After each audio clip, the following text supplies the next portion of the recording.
Thomas Paine, Thomas Paine, Thomas Paine, Sam Adams, Sam Adams, Sam Adams, Benjamin Franklin, Benjamin Franklin, Benjamin Franklin.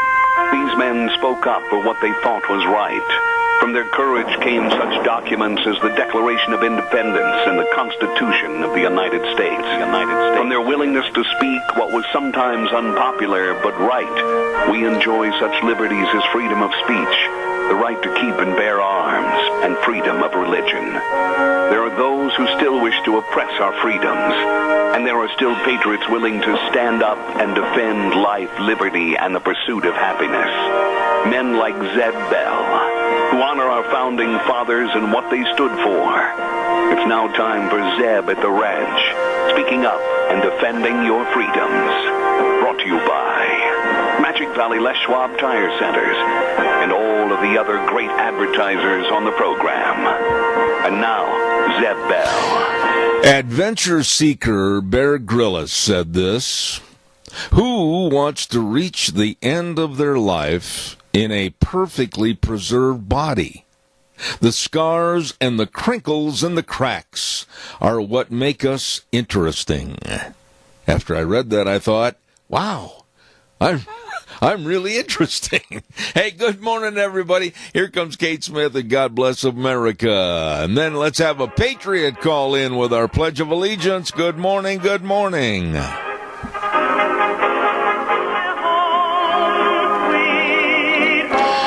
And a good morning to you. Zeb at the Ranch, I'm Zeb Bell with our major sponsor, your Magic Valley Les Schwab Tire Centers, all 7 locations serving you with a great big spring tire sale. And, of course, don't forget some of our great advertisers like Burley Physical Therapy and Rehabilitation at 1263 Bennett Avenue, Suite 2 in Burley, helping you get back to being you. Right now, let's go to the phone line and have a real true patriot on our program and give the Pledge of Allegiance. Good morning. Good morning, Zeb. It would be my patriotic duty. I pledge allegiance to the flag of the United States of America and to the republic for which it stands, one nation under God, indivisible, with liberty and justice for all. Thank you. It's always good to hear your voice, and thank you very much for your input this morning. Call again. I appreciate it. Thank you. God bless. Thank you very much. Nice lady. And right now it's time to go find out what the weather's going to be. And there is only one source that we can trust, and that's, of course, the lovely Gina. And filling in on occasion will be our other great friend over there. And we'll find out exactly what's going on with K&R Rental, 256 South, 600 west of Heyburn, on the Burley-Paul Highway. They've got all the best of tools and equipment for rental, and whatever the job. Now, you're sitting there going, I got to do this, but I don't know how to do it, and I don't know what kind of tools to use. Well, problem solved.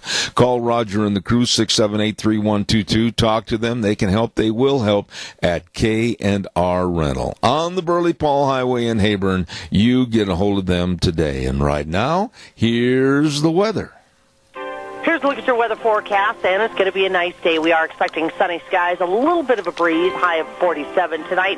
We do have a slight chance of rain or snow showers before midnight. Going to be breezy as well. Winds are going to be picking up gusts as high as 33 miles an hour. Expecting a low of 26. For tomorrow, partly sunny skies and a high of 39. And for the rest of the week, not too shabby. Thursday, sunny skies, high of 42. By Friday, mostly sunny, 46. And Saturday, mostly sunny and 51. That's a look at your weather forecast for Zeb at the Ranch. Thank you, Gina. And like I said, they being Gina and Scotty, do a wonderful job putting the weather together for us over there. And, of course, provided by K&R Rental. Oh, boy, these people are good. They get there early in the morning at 7 a.m. Roger and the crew at Burley-Paul Highway location. You look at their great big front yard. It's full of all the equipment that you might need for any job. And the number to call, 678-3122. K&R Rental. Want to remind you, by golly, Thursday sale day at the Burley Livestock Sale Yard. And, of course, it starts between 10 and 10:30, depending on the run. And the Burley Livestock Sale Yard, 1100 Occidental Avenue in Burley with the best. Merv May, Cade Rogge, and Lance Udy, the sale that works for you. I urge you to call for cattle consignments and sale information at 678-9411. 678-9411, Thursday sale day at the Burley Livestock Sale Yard in Burley. Don't you miss it. Some other good folks that I want to highlight before we go any further are, of course, our friends at Daryl's Cleaners. And I've got to remember that today I've got some shirts I've got to take in there. They do the best job of anybody, anywhere in cleaning your clothes and, you know what, even washing your clothes. A lot of people are still calling me. I got a call last week. What? They do the washing? Yep, they'll wash, dry, fold, and iron all your clothes, just like Mom used to do, and even better.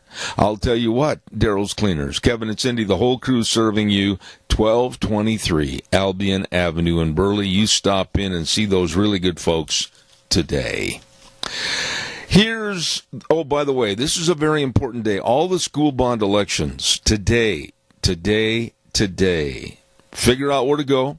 Where to vote, and you should know that by now, and go vote. School bond elections today. Very, very important. On the program this morning, 9:06, we're going to talk to Frosty Woldridge, excellent article that he had written. And then at 9:30, we've got a lady that is the founder and executive director of American Heritage Girls, Patty Garibay. And I think it's going to be very interesting in her talking about basically how low and how bedeviled the Girl Scouts organization is. And then at 10:06, we have a lady coming on, Sherilyn Harley Laban, and then at 10:32, John Milkovic. So we've got a really good lineup of people coming on the program this morning. Let's not forget our friends at Ramsey Heating and Electric at 2600 Overland Avenue in Burley. They also get there early in the morning at 7:30 to start serving you with all your heating, cooling, and electrical needs. It's not going to be too much longer that you're going to be sitting there going, oh, it's so hot in here. Why, we need to get the air conditioner going. That's going to happen soon. They've got all your heating, cooling, and electrical needs, and all you need to do is stop in or give them a call. As I said, they're located at 2600 Overland Avenue in Burley, and the number 678-0459. Ramsey Heating and Electric, where they provide warm winters and cool summers. Caller, good morning. You're on the air. Good morning. The menu for the Burley Senior Center today is Debbie's homemade stew, green salad, and cherry cobbler. Delicious lineup there. Oh my goodness, Joe, you failed me this morning. You didn't say yummy, delicious cherry cobbler. It'll be good. Only $5, and if you buy a 10 ticket, 10 meal ticket, it's only $4.50. There you go. Joe, thank you. You're a great cheerleader for the Senior Center over there. God bless you, man. We'll send everybody in. We need everybody we can get. Thanks. All right. Thanks, Joe. Good man right there. And I'll tell you what, he has lived life to the fullest and keeps on going. I love that man, Joe Taylor. Thank you very much.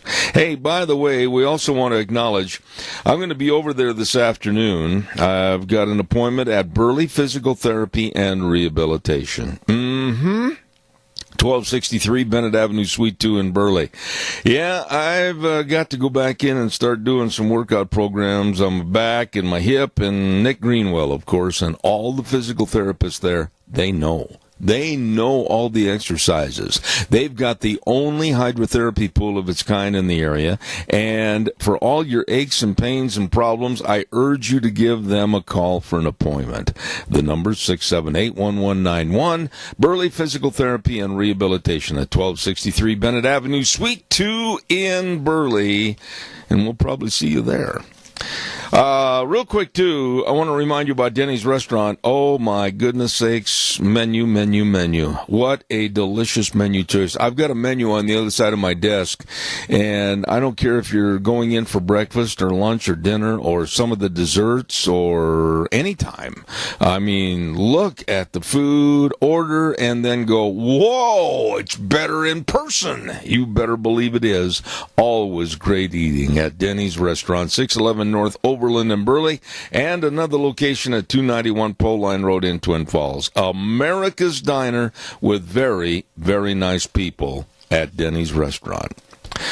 All right, let's get to the situation at hand. I've said for a long time, and I stand behind this, that the GOP Republicans are absolutely cowardly in not stepping up and stepping forward to get the job done. They had the power of the House, they have the power of the Senate, and they have the power of the Oval Office. I am going to make a little prediction here that once that ends, once that era of power ends in the Senate and the Oval Office, we, the public of the United States, we're in dire, devastating trouble. With the format and the ideas and the ideology of the left, I believe that America is in a very precarious position right now with our boot heels on the edge of a chasm that when we fall in, we will never get back out. And the left is absolutely out to purge and get rid of any and all conservative thought in this country. And I don't care if it's our senators. I don't care if it's our congressmen. The Republican Party, and I really put this out as a kind of a dare for some of the Republican hierarchy here in the state of Idaho to call me and maybe take issue with me, but cowardice, cowardly actions, whatever, are prevalent because we're not seeing any power plays. We're not seeing them go in and carry the ball down to the 1 yard line, take a timeout, and then put it in the end zone. They're capitulating and kowtowing to the evil left and the Democrats. How many GOP Republicans that you possibly voted for have spoken out about illegal aliens coming into this country? How many have spoken out about immigration problems and a system that is completely broken? How many have spoken out and said, my goodness, we've got to do something about the border with the possibility and potentiality of having 700,000 try to cross into our country this year, and again next year the numbers are even higher?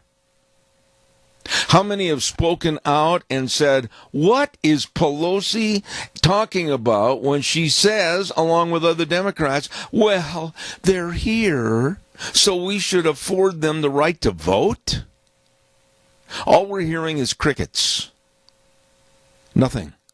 How many have spoken out about the Muslim influence now in our government? They are too cowardly to mention. Too cowardly to mention that there is a Muslim influence in this country, and now it's in politics, whether it's Keith Ellison, whether it's Omar, whether it's all of the women involved right now, we have got a major problem. Nobody speaks out. And I just wonder if we've lost it. That's what I'm thinking about this morning. I wonder if we've lost it. The Republicans could form groups of power. They could make demands, and they can get the job done. But they're not doing it because they're capitulating and, like I said, kowtowing to the Democratic Party. Now the Democrats, they are even talking about, and it's kind of a rumble right now, and possibly turning into a roar, to try to change the voting restrictions on age in this country and enhance their base even more by allowing 16-year-olds the right to go vote. Now, hold on a minute. let's just try to be a little sense-filled here. 16-year-olds can hardly get through algebra class, or they hardly know a noun from a verb, and yet the Democrats want to incorporate their mass numbers into a right to vote for what adults are going to do to lead this country and how to govern and what happens in the world. Are you kidding me? Caller, good morning. You're on the air. Morning, Zeb. You hit a subject that it really bothers me, and my boy and I talked about this, about the voting age and how they want to drop it to 16. Kid's 17. He goes, I don't even know what the heck I want to do with my life. What makes you think I'm going to know when I'm 16? What makes you think at 18 years old that kids nowadays, and they are kids, they're not adults. It's not like World War II era where 18-year-olds were doing work of men. They're still kids. In my opinion, it ought to be raised to 21 to 22 for adulthood, because 18-year-olds, like you say, they don't know what's going on. They really don't. They're too involved in their social life and what have you. Well, here's my, Riley, here's my take to you in a kind of a rebuttal. If they're going to be drafted and or taken in the military, of course, the draft has been expended, and now we're not doing that now, which I wish we would. I think the draft should be re-implemented. But if they're going to be drafted or if they're going to serve their country, I think that's the age that should be a voting age, 18. I'm not opposed to that, because I think if you're old enough to pick up a gun and put on combat boots, you're old enough to make discerning decisions as to what's happening in politics in this country. But 16 in high school, having trouble trying to figure out how to do an algebraic computation, don't give me that. It's ridiculous. And the other part of that is some of them don't even know what they are, what bathroom to use. They're confused. The left has got our kids so confused anymore, and they're just a voting base for the left. And the sad part is, and I've said this before, once the left gets their socialist ideas in line and running, all those people who helped put them there are nothing. Yeah. They're just wasted matches to them, and they don't care. They never will care. Well, the only reason the Democrats are talking about the illegals voting and dropping the age to 16, it's an obvious reason, and you're sharp enough to figure it out, I know you already have, is that they're trying to expand their numbers so that there can never be another Donald Trump situation again. Well, you're absolutely correct, but I don't think it's just the left either. There's been a lot of people on the right, on the Republican side of the ticket, who absolutely hate Donald Trump because he took away the good old boy status. He wasn't from the good old boy club. More, you know what I mean. They just He was an outsider, not a politician. He's a businessman, and that is the biggest thing. The reason why he got voted, in my opinion, is because he's a businessman. And you looked at what he's built in his lifetime. He may or may not have had some bankruptcies, but you know what? Look at him now. You can't judge him by his past or his mistakes, but look at him now. Look at what he's built. Look how smart he is. That's what we need. Well, that's what we've... to make promises to break. That's what we've got, and I hope that he gets reelected. Right now, I'm just very concerned as to a gutless Republican Party. Riley, I got to run. Thank you. Appreciate it. Calls later are welcome right now, as a matter of fact. I don't know why I said later. At 436-2244, 1-866-927-4587. I really mean this. There are some very, very nice people that live in this area that are members of the GOP party, that have been in the hierarchy of the party, or they have been maybe in a certain office, whatever. Really, you got to sit back and look in the mirror and say, what is going on?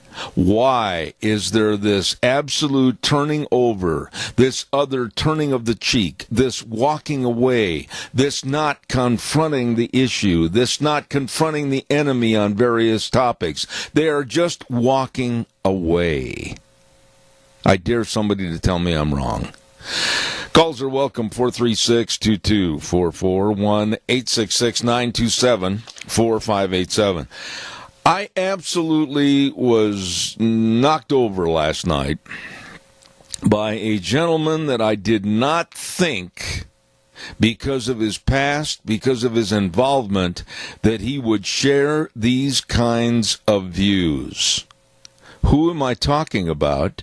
I'll share that with you in a moment. Right now, I want to remind you about Rain for Rent. Jake Spalding and the crew over there at Rain for Rent, they are a Reinke Diamond dealer. They know irrigation.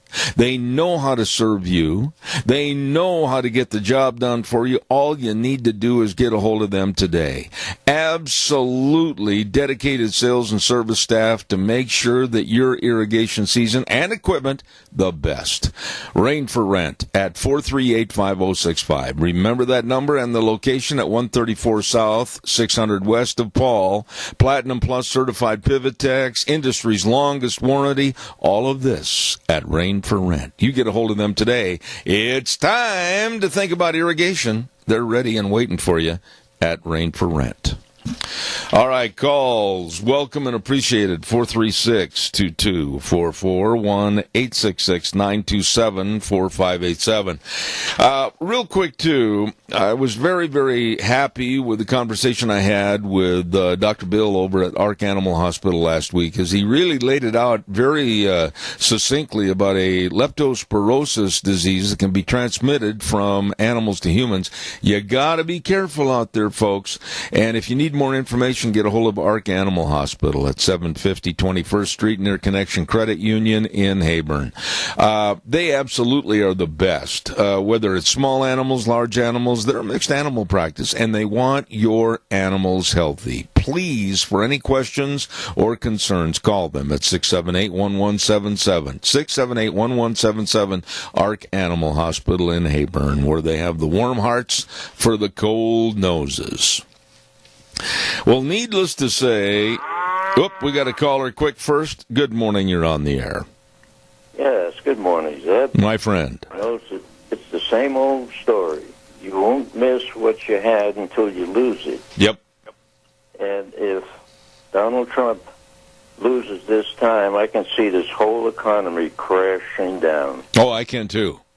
Whether it's the stock market, whether it's world trade situations, whether it's the Democrats going to give minimum jobs. There was even a guy on television the other night, and I cannot remember his name, that was espousing the fact that $15 an hour for a minimum paid job is not enough, and so he said that it should be $25 an hour. And when I heard that, I about fell out of the chair. I mean, we're talking $200 a day for a minimum paid job of flipping burgers. Tony, the world is nuts. Oh, I know it. You know, I could just see the uprising in this country if Donald ever lost in this next election. There would actually be a revolution against these people that are causing the problems right now. Schumer, Pelosi, Cortez, that other gal that they're having problems with. This country would be in shambles. Well, I don't think it's that far away. I'm not trying to be the purveyor of doom and gloom, but Tony, everything you've said is just looming on the horizon. It's kind of like a ugly fog that's coming across the flats and it's about ready to hit your neighborhood. Wow. I'm just really concerned about what's going on in this country, and I lay a lot of the blame, if not most of the blame, at the foot of the Republican Party for not standing up and having any backbone. Oh, absolutely. You know, I can't believe what's going on. Why do we have so many turncoats in the Republican Party? I can't answer that. What I can't understand. Absolutely. Don't they understand what we're losing and what they're damaging in this country? You know, and that's a really honest, straightforward question. Don't they understand? And I think my response right now, as agitated as I am against them, I don't think they care or / are smart enough to understand. I really am concerned about the mindset of these GOPers that are sitting there and just rolling over like dead fish on a beach. I don't understand how and why they ever got elected, because they're certainly not serving their constituents. There won't be any place big enough for them to hide if they cause this economy to disappear. I agree. Tony, thank you, and to you and your lovely bride. Gee, I heard a rumor that you've got a birthday pretty soon. Oh, May 15th, I will be 89. Well, my goodness, that's around the corner. Hey, thank you, my dear friend. God bless you. Thanks. Okay. All right. Don't forget, give me a call, 436-2244, 1-866-927-4587. The man I was talking about that really shocked me last night was former Greenpeace leader, the former headman Patrick Moore. Now, when I heard he was going to be on television, I tuned in because I didn't want to miss his remarks. But his remarks absolutely left me with a look of astonishment on my face over the way he absolutely supported the trashing and getting rid of the new Green Deal. His comment was, it will be the end of civilization. And I sat there and I just absolutely absorbed every word he said. Now, what really drew my attention to this man was that he was one of the very first, if not the first, on national television that has come out and explained vividly what is going to happen with the stupidity, the arrogancy, and the inhumane application of the new Green Deal to agriculture. He got it. He got it right there. I mean, not the best of English, but he got it. He understands it. He understands you can't plant, you can't harvest, you can't run those tractors down the field, you can't do anything to bring food to the masses, without a really plentiful and readily available energy program, of which Green Deal would be none of those. I mean, after listening to him, my wife looked at me and she says, oh my goodness, we've got to get him on your program. So we're working on it right now as we speak. And the other thing I really liked about this guy, Patrick Moore, is that he sat there and when asked about Alexandria Ocasio-Cortez, he said, basically, she's just nothing more than a pompous little twit. This man was spot on everything he said. He predicted that if fossil fuels were banned, agricultural production would collapse, and that starvation would spread in cities across the country, and half the population would die. He also believed there would be no more trees on the planet since humans would have to rely on that fuel, wood, and called the banning of airplanes insanity. The man's spot on. The man is spot on. And he needs to address some of the people that even live right here in this area, like former Attorney General Jim Jones and our Times News editorial board, and many others that absolutely are so pompous in their thinking, but yet they don't know. Patrick Moore, former Greenpeace founder, lead on, and we're going to try to have him on the program. Calls welcome, 436-2244, 1-866-927-4587. Barry Equipment and Rental, Sales, Service, and Parts. 3 locations serving you. Absolutely, and the key word is service. I know Juan and I know Eli, and they are really concerned. And, you know, if you go in there and you say, well, gee, I don't know how to run the equipment, what do I do? Well, they got a great big sandbox out behind, and they will teach you. And then off you go to finish your project. 159 West Highway 30 in Burley with Juan, 465 Addison Avenue West in Twin Falls with Eli, and the Nampa location for the best. And they've got the best assortment and array of Bobcats. You stop in and see them today. Barry Equipment and Rental, Burley, Twin Falls, and Nampa. All right, calls are welcome. Come on, give me a jingle, 436-2244, 1-866-927-4587. Hope I didn't scare everybody off. Give us a jingle. Well, Mr. Know-It-All, but yet know nothing, is causing more problems in New York City. We're talking about Big Bird, New York Mayor Bill de Blasio, showing his complete wanting to be a dictator. Listen to what he has said yesterday. He came out in a press conference and made the announcement that all New York City schools would ban meat on Mondays of every week. So, meatless Mondays. It has been his dictate because he's so smart. And he knows everything about climate change. That by eating meat, we are contributing to climate change. And he's got these kids, and he's got the school teachers, and he's got the school boards buying into this insanity and stupidity. But he made an edict that meat will be stricken from the menus of all schools in New York City on Mondays. Oh, boy. Caller, good morning. You're on the air. Morning, sir. I thought he was supposed to be a mayor, not a dictator. Well, okay. You know something, and I mean this. People like him make me so mad it's hard to be civilized. I would like to have 5 minutes in a room with this big bird and just have the opportunity to give him a personality adjustment. What right does he have to cast out his thoughts and his wills on the people and dictate what you can and can't eat? To me, that is, boy, I'm fighting mad over that. Well, that's what it is. When the big government steps in, they take over. They tell you what you can do and what you can't do. There's no freedom. And this is what they're doing, step by step, is trying to take over and take away our freedom. Yeah. So, and I also heard, too, I don't know how true it was, but I thought it was rather funny. He said there'll be no meat on Mondays, but we can have fish sticks.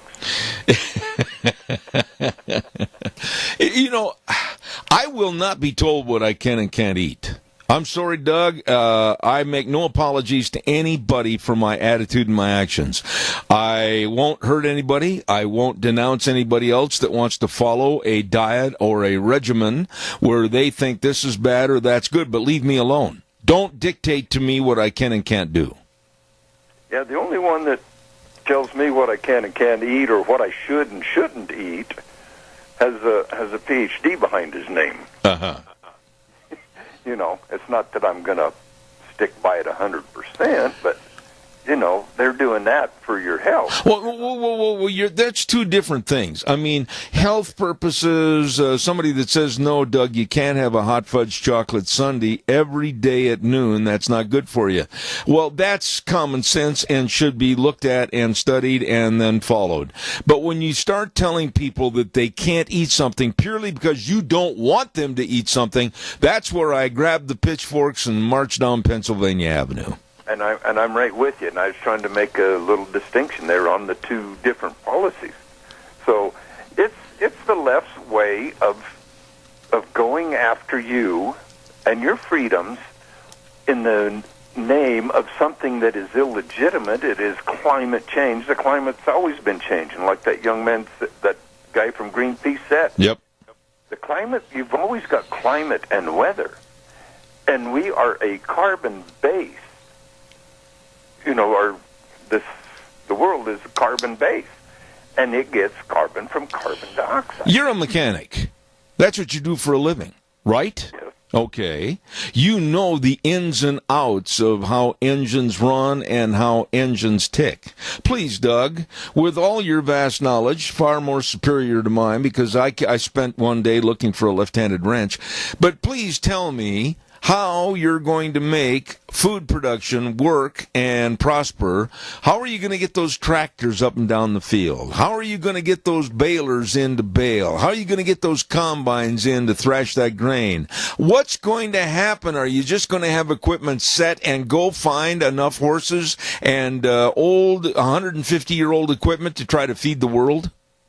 Well, one thing they failed to look at, and you can't go back to horses, but if you think cows fart a lot, you haven't ridden behind a horse, have you? Well, let's not go there. I've been on them plenty of times when there is a misdoing and people look at you kind of weird. So I'm accustomed to it because I'm around livestock all the time. But that's not the point. The point is the idiocy of people like Alexandria Ocasio-Cortez and Kamala Harris and the science guy that absolutely is dumber than a post when it comes to real science, Bill Nye.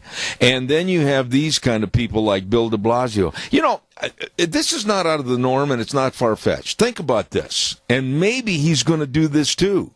Is he, Bill de Blasio, going to call every supermarket chain in New York City, Doug, and tell them they can't sell meat on Mondays?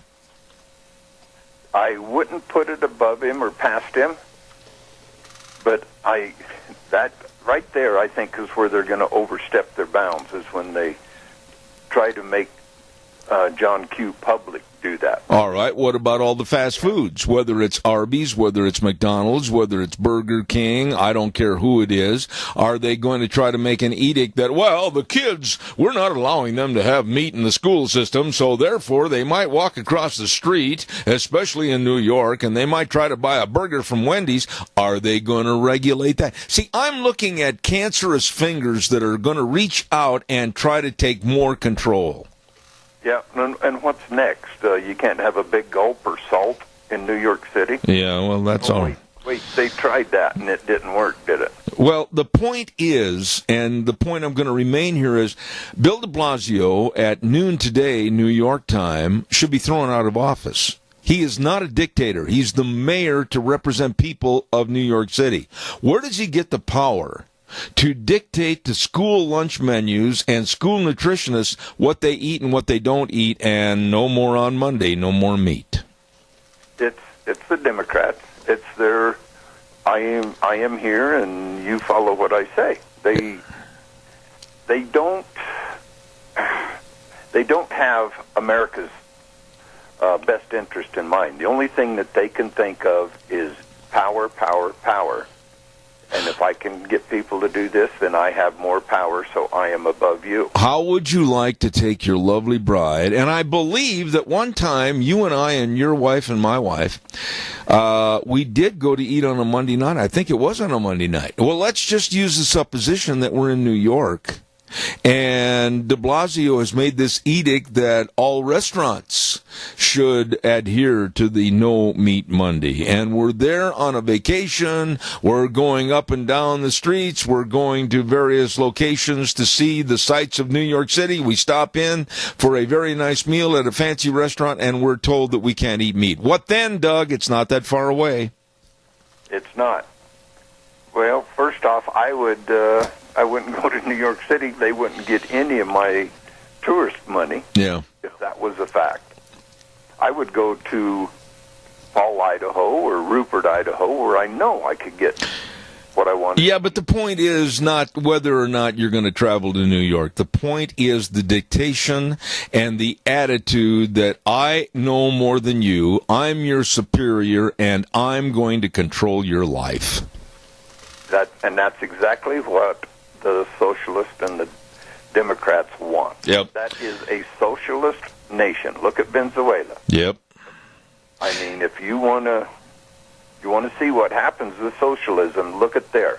And I think that America would already be down that path had it not been for the Second Amendment. Well, and let me take this a step further, though. What about de Blasio? And then it goes to Rahm Emanuel in Chicago. I'm sorry, he's gone now, but the new governor, the new mayor of Chicago. And then it goes to San Francisco and other locations. And pretty soon you've got the spreading of this evil network of where the mayors, are making a control issue over the people. This thing could go widespread, like I used the term cancer, and I don't see any way to stop it. Well, one way to stop it's at the voting booth and become self-educated on the facts. I agree. One way to stop it. You heard that I have another call coming in. Quickly, tell me about the seniors, and I've got to run. Thank you. Okay, but one real quick thing, too. If you want to see what America will look like under Democratic rule, look at California, L.A., and San Francisco. Especially Frisco, because it's turned into a human sewage mess. It is. So anyway, everybody, let's do what we can for our senior centers. They're struggling to help on the Meals on Wheels and to make the budgets balance because of some cutbacks on the cities and with their revenue coming in. Right. Let's donate what we can and do what we can. God bless. Doug, thank you. Caller, I'm going to ask you to please bear with me just 1 minute, 60 seconds, as I get a weather forecast on, and I'll be right with you. Thank you so much for your patience. Don't forget our weather brought to you this hour by Mount Harrison Audiology and Hearing Aids. Oh, they are tremendous. 3 wonderful doctors of audiology serving you and your hearing needs. If you're knowing that you're kind of seeing and hearing a depletion of your hearing, you need to call for an appointment today for a hearing screening. Don't put it off, please. Mount Harrison Audiology and Hearing Aids, right behind the Minidoka Hospital, across from the emergency room, and the number to call, 312-0957. I'll have more right after the weather. Here's a look at your weather forecast, and it's going to be a nice day. We are expecting sunny skies, a little bit of a breeze, high of 47 tonight. We do have a slight chance of rain or snow showers before midnight. Going to be breezy as well. Winds are going to be picking up, gusts as high as 33 miles an hour. Expecting a low of 26. For tomorrow, partly sunny skies and a high of 39. And for the rest of the week, not too shabby. Thursday, sunny skies, high of 42. By Friday, mostly sunny, 46. And Saturday, mostly sunny and 51. That's a look at your weather forecast for Zeb at the Ranch. Ooh, I love it. I love it. Keep going, Gina. That sounds like it's going to get better, and we urge everybody to trust your hearing health to the great, great doctors of audiology over at Mount Harrison Audiology and Hearing Aids. They are waiting to see and help you. Number to call, 312-0957. Caller, you have been patient. Thank you so much. Go ahead, please. Just me again, Zeb. How many millions and millions of dollars in taxes did New York lose because Verizon not Verizon, but Amazon backed off? Now you're going to start losing more and more money. Every Monday, that's 52 Mondays. How many more tax dollars would they be losing? And how many more businesses will be leaving New York City because of his stupidity? Yeah, you know, Tony, you've been on God's great earth for a little bit longer than I have, and I really trust and value your opinion. You being formerly from that area of the country, I mean, how would you react if you went into a restaurant or whatever and they said, well, I'm sorry, sir, you can't have that T-bone, or you can't have that prime rib, or you can't have that chicken fried steak today because today's Monday and it's meatless Monday according to our mayor? How would you react? I just tell them, hey, you'll never see me out of Monday again. Yeah. How many other people would be taking the same stance? Well, people have got to stand up and fight, and I mean that because today the American public, and I believe you're going to agree with me, the American public is so dumbed down and so naive and so afraid to speak out. That's why people like Bill de Blasio are in power.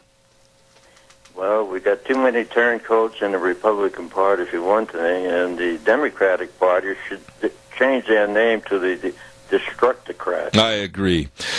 Tony, always good to have you back on the air. Thank you very much. Thank you. In a lot of situations around the globe, whether it's something political or something that they're trying to coerce or force the general public to accept, they start first and foremost with the kids.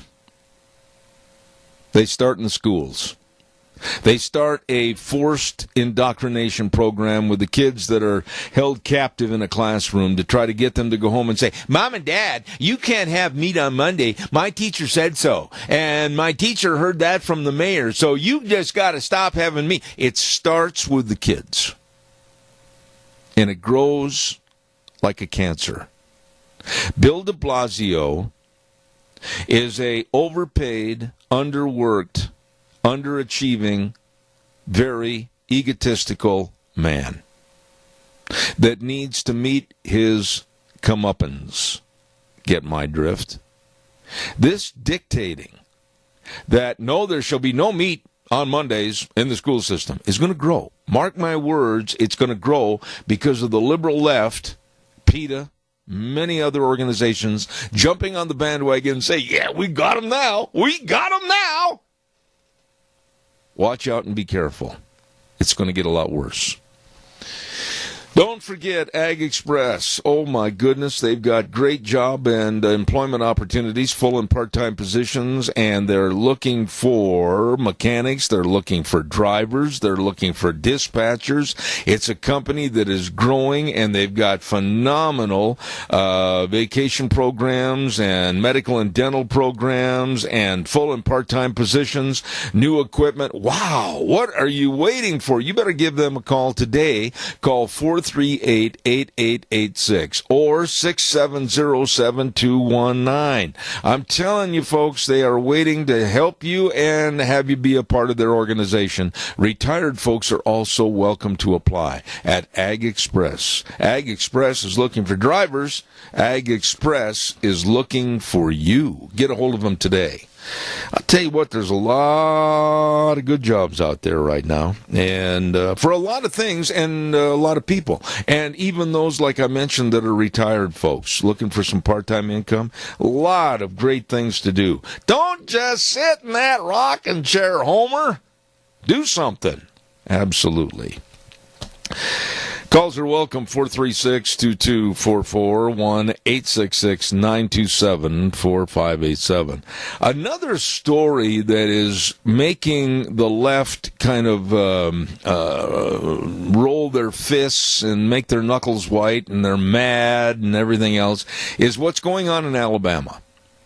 Alabama has joined, I believe, 12 other states. Now there's 13 that are saying, oh, okay, you want food stamps? Well, you're going to go and be drug tested.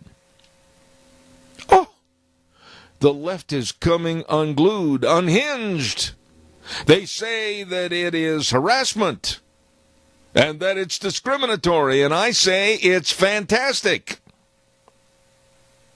We, the taxpayers, are shelling out a lot of money to those that are going to get the freebies and the goodies that we pay for. Why not make sure that they're not wasting a major part of their expendable income or welfare checks on drugs? Why not test them? And if they are, cut them off. Cut them off. There's drug testing for employment to go get a job. You don't pass that test, you don't have a job. What is so wrong to receive food stamps to say, well, you're going to be drug tested in order to get those food stamps? What's wrong with that? Call me. 436-2244, 1-866-927-4587. What's wrong with having responsibility? Don't forget a big spring tire sale going on at your Magic Valley Les Schwab Tire Centers. All 7 locations serving you, and serving is a great, great word. I mean, they've got all the tires for your cars, pickups, SUVs, anything you need a tire for, they've got them. Different tread designs, all the sizes, everything, and you can save money right now in their big spring tire sale. Along with the best of brake service and front-end alignment, shocks and struts and batteries. All 7 locations, Lane and Rupert, Dave on Blue Lakes and Twin, Mike and Buell, Mike and Jerome, the Twist family in Paul, Daniel on Poline in Twin Falls, and Randy on Overland in Burley. The best, your Magic Valley, Les Schwab Tire Centers. Caller, real quick, I got a minute and a half left. Go. You know, many of us have to be drug tested before we can even work. And we're the ones that are paying the bill.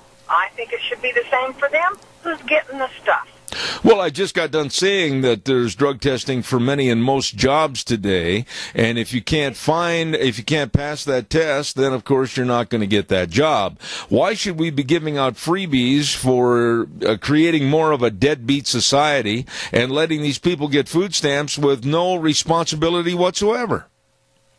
And if they've got the money to buy the drugs... why don't they have the money to buy the food? Oh, for heaven's sakes, you have finished the equation. Go to the head of the class. You're now going to put the hat on for the week. It is frustrating, though. If I'm going to foot their bill, then they better have to stand to the same standards that I do. Well, why not? What is harassment or discriminatory, for heaven's sakes? The Democrats are always preaching how they want an equal society. Well, if I'm the taxpayer and they're the recipient of some of my taxpayer dollars through food stamps, then by golly, they better have a drug test. Yep. They can't have things both ways anymore. The Democrats have had it their way, and everybody else be damned. Well, it's time that we all have it even. There you go. Lady, I hope you have a good day. Thank you for your call. Thanks. All right, take care. Calls welcome next hour. We're going to take a little break right now and go to the news. And then my old compadre, Frosty Woldridge, will be on at 9:06. See you then. Wheels, take it away.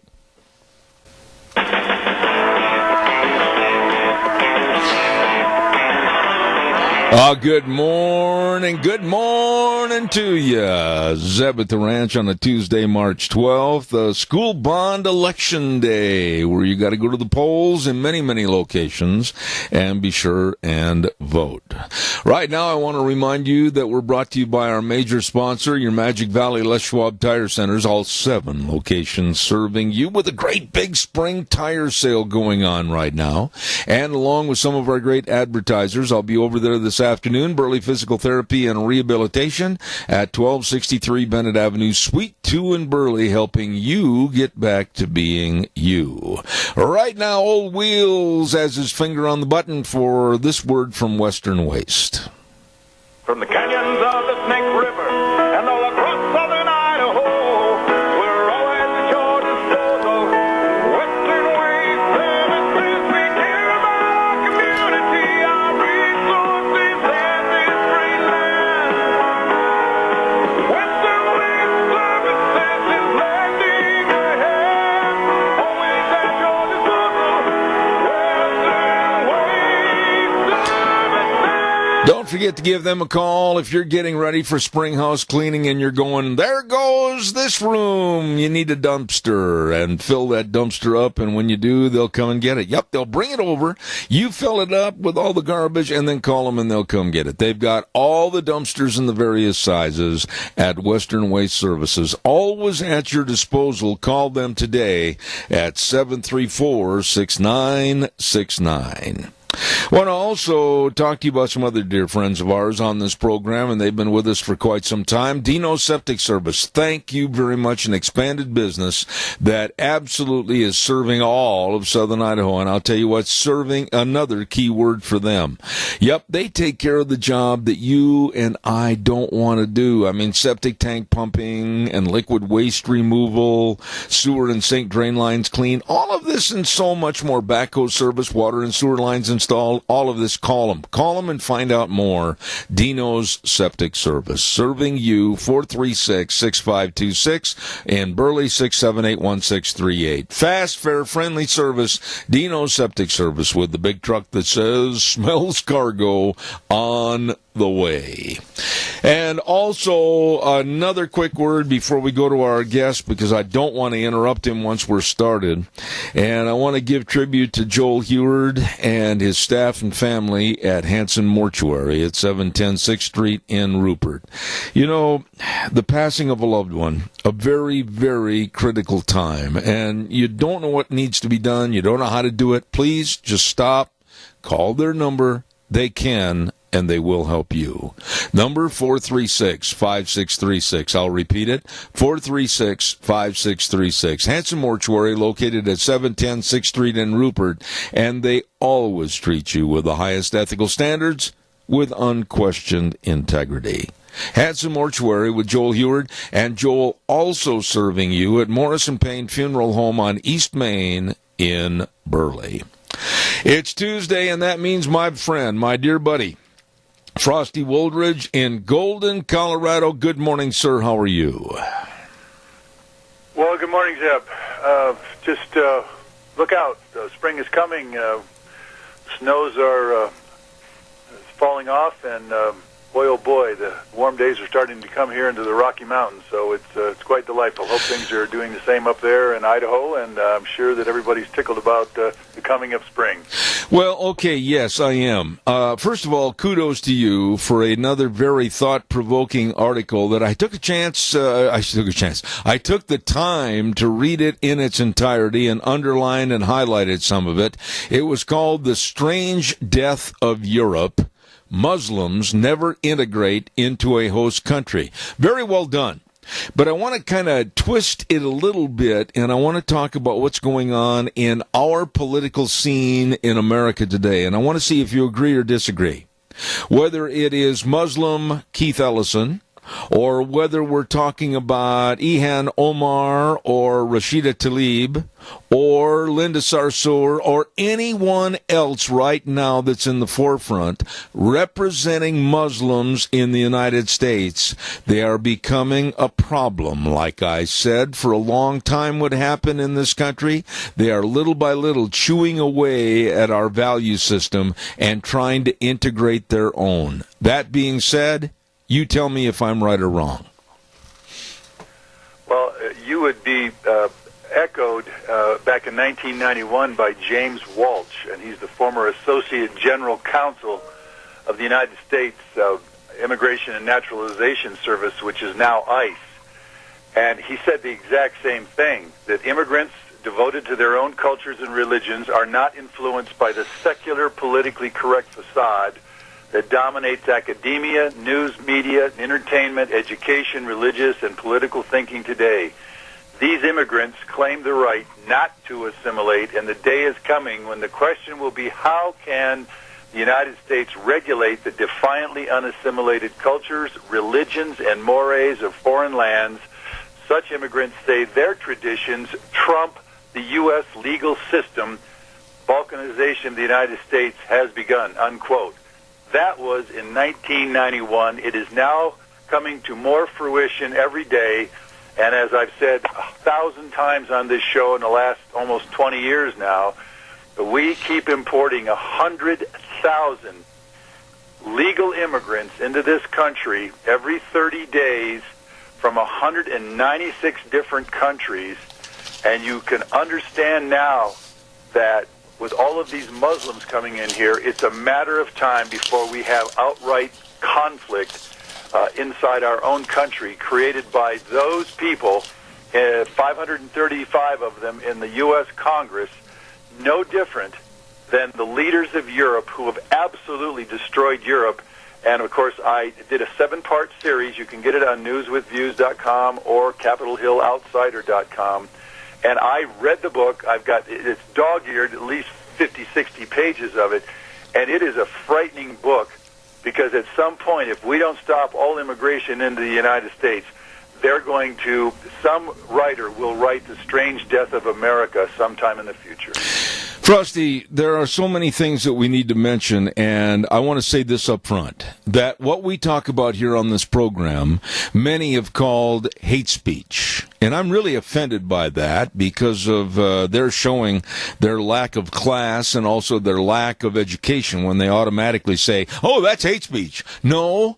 It's a warning speech because we are seeing step by step, like an old Abbott and Costello routine, inch by inch, step by step, yard by yard, a takeover and a diminishment of our values to be replaced by theirs. In your article, you went on to say about what's happening in New York City with patrol cars that look exactly like NYPD police cars, but they have just an alteration on the verbiage and the letters on the side.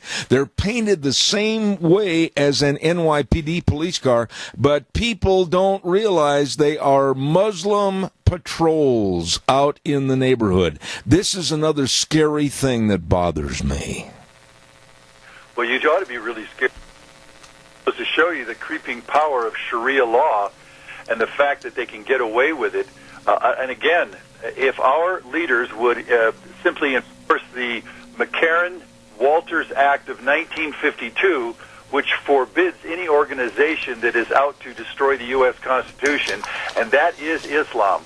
The prime directive of Islam is to destroy any host country, because Islam is not just a religion. It's a political, economic, religious system bent on completely overtaking any and all host countries where it lands. And obviously that's happened there in Europe right now. It's happening in Canada.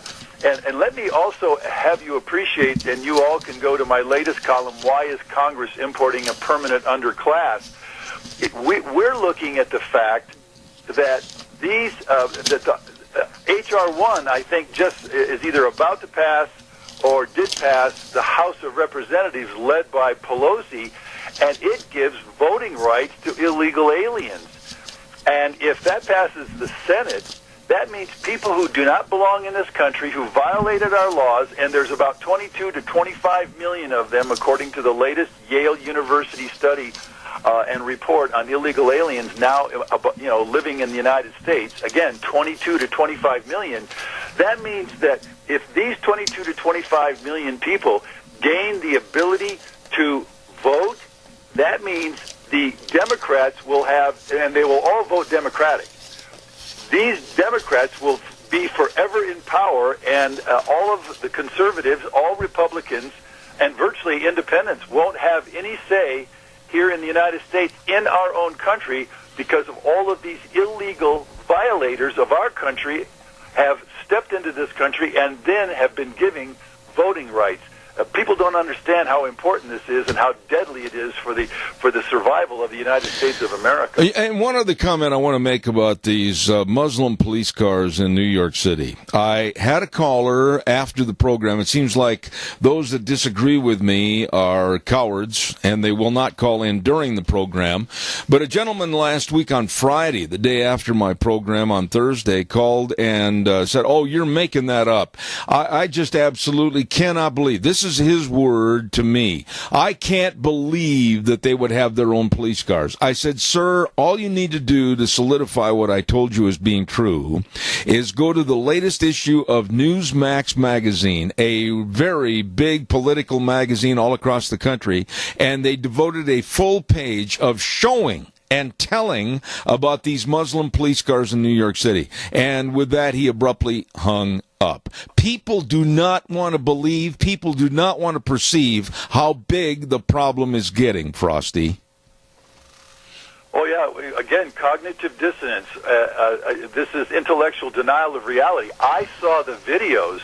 There was a full report on national news of these 30 cars, and they're going to expand. And guess, these are new. These are replicas of the New York, New York Police Department, and they look exactly. Yep. And these guys are even dressing up very similarly to a New York City cop, and they're serious.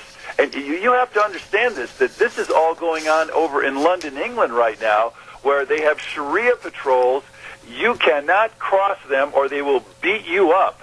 At some point, these Muslims are going to become so much more arrogant as their numbers grow, and we will have more and more no-go zones here in the United States of America. I mean, I defy anybody who's listening to this show to not think it's going on. Just go visit Minneapolis, Minnesota, in the arena of Somaliland. It's called Somaliland. Go to Detroit, Michigan. I've got pictures, mosques everywhere, women wearing these godforsaken burqas that make them a non-being, and you're seeing no American flags flown anywhere, but you will see the Islamic flag, the black Islamic flag with all the worm writing. So, no, I'm just reporting the facts. And again, these facts are not fear-mongering. Facts are not angry. Facts are facts, and this is what I report each time I come on this show, and that's what you're reporting, and that is what's happening to our country. And again, you get 25 million illegal aliens in this country with voting rights, the American people and all of our elections will be completely swayed toward the Democrats, who are, in effect, inviting illegal immigration because they will not secure the borders. You think Nancy Pelosi or Chuck Schumer in the last 35 years they've been in Congress have done anything to stop the invasion of our country? No, they've actually welcomed it because they'll get more voters. Frosty, we have a caller with a question or a comment. Quickly, caller, you're on the air. Real fast, please. Yeah, where's the money coming from for all these cars and for those people? Saudi Arabia. Interesting. Thank you. Yeah. Oh, yeah. You have to understand, Muslims have huge backing. You got Muslims coming in and going to our universities. Why do you think they're now pushing for halal food in all of the food and everywhere they go? They're getting their halal food, which is supposed to be something for Muslims. But they're also even Ilhan Omar is calling for 5 Muslims holidays to become federal holidays. I mean, 5 Muslim holidays to become federal holidays?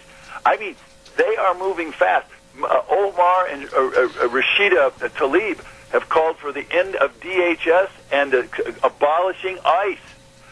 I'm telling you, we're in trouble. Anybody that doesn't think we're in trouble, they got to be a damn fool. Well, and along with being damn fools, let's add and incorporate our Congress into being part of that last mention. And I will ask you this. Why? Why, in your opinion, and I know you've asked politicians, and I've brought it up too, why are they so cowardice?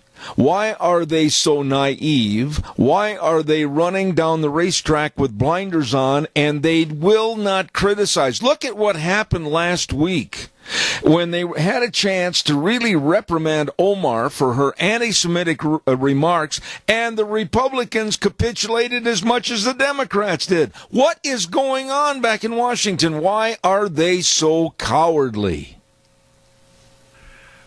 That's the $64 million question. And here in the 21st century, there's no question that we can't keep taking in this 1.7 million more immigrants every year. I just did a research and I'm going to bring it out.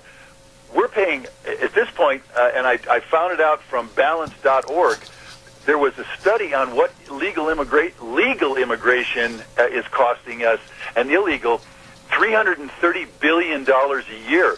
And you sit there, and Pelosi and Schumer want to stop a little $8.6 billion, or I think it was $5.7 billion, to erect this wall to stop this massive flood. And in February, just last month, 78,000 people jumped our borders. People, 78,000. They're expecting. It was on the news this morning. I think it was. I forget which news station it was on. They're expecting 115,000 to jump our borders sometime in May because the weather's warming up. Fellow American citizens, you have got to start calling your senators and your House reps and calling the newspapers and writing letters and calling up Fox and CNN and ABC and NBC and 60 Minutes. And I've got the addresses, and I could give them to you. You all know my email. We have got to get the American public has got to get involved in this, because there's some kind of powers going on in the Congress of the United States that's absolutely not dealing with this invasion of our country, but in fact is inviting it. And in the end, all of us are going to lose. I don't care if you're black. I don't care if you're brown. I don't care if you're yellow. I don't care if you're an Indian on a reservation right now. If our systems collapse because of this massive invasion, none of us are going to make it out of this deal in any kind of a semblance of a U.S.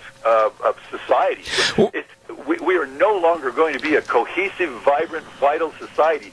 We're going to be so fractured, so fragmented, so linguistically in chaos, and the Muslims are going to be causing all sorts of mayhem. They're doing it in Europe. I don't understand why anybody doesn't understand exactly what's coming down in the United States of America. I don't mean to beleaguer this point with you, my dear friend, but you and I both share the same thoughts on this issue, this problem, and it's a huge problem.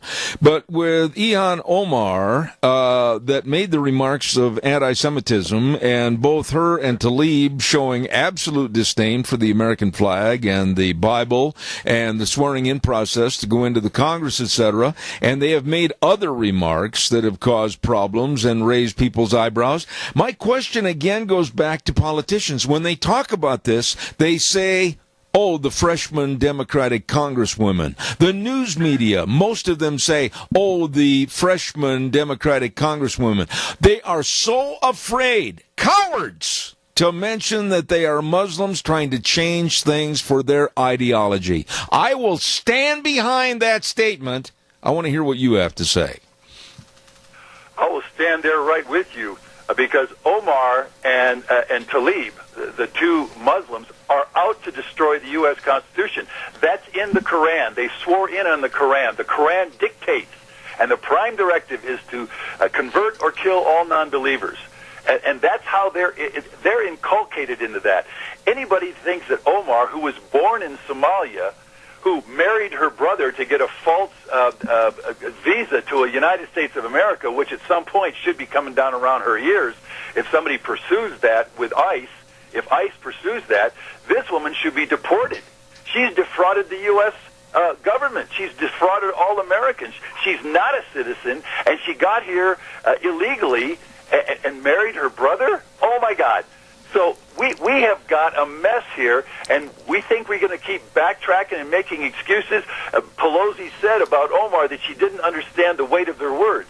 Oh, yes, she does understand the weight of her words, and she understands her whole mantra is, again, to install as much Sharia law and do as much damage to the U.S. Constitution as she can while she's there in the House of Representatives, and she's doing a heck of a job right now. And we have got a big problem with what's happening in Congress right now, and we have got to speak up as American citizens. Oh, I know it, and I'll tell you what, I'm sure that back in your area of Colorado, as it is right here in southern Idaho, you have the liberal left loons that are going to come out the minute this program's over, and they'll start chastising and yelling and screaming at me for my head on a platter, and they're going to say, well, he just hates Muslims. No, I tell you what, I am just very concerned about a situation that's going on in this country where we are so naive and our heads are buried in the sand and we can't see what the problem is and how the problem is growing.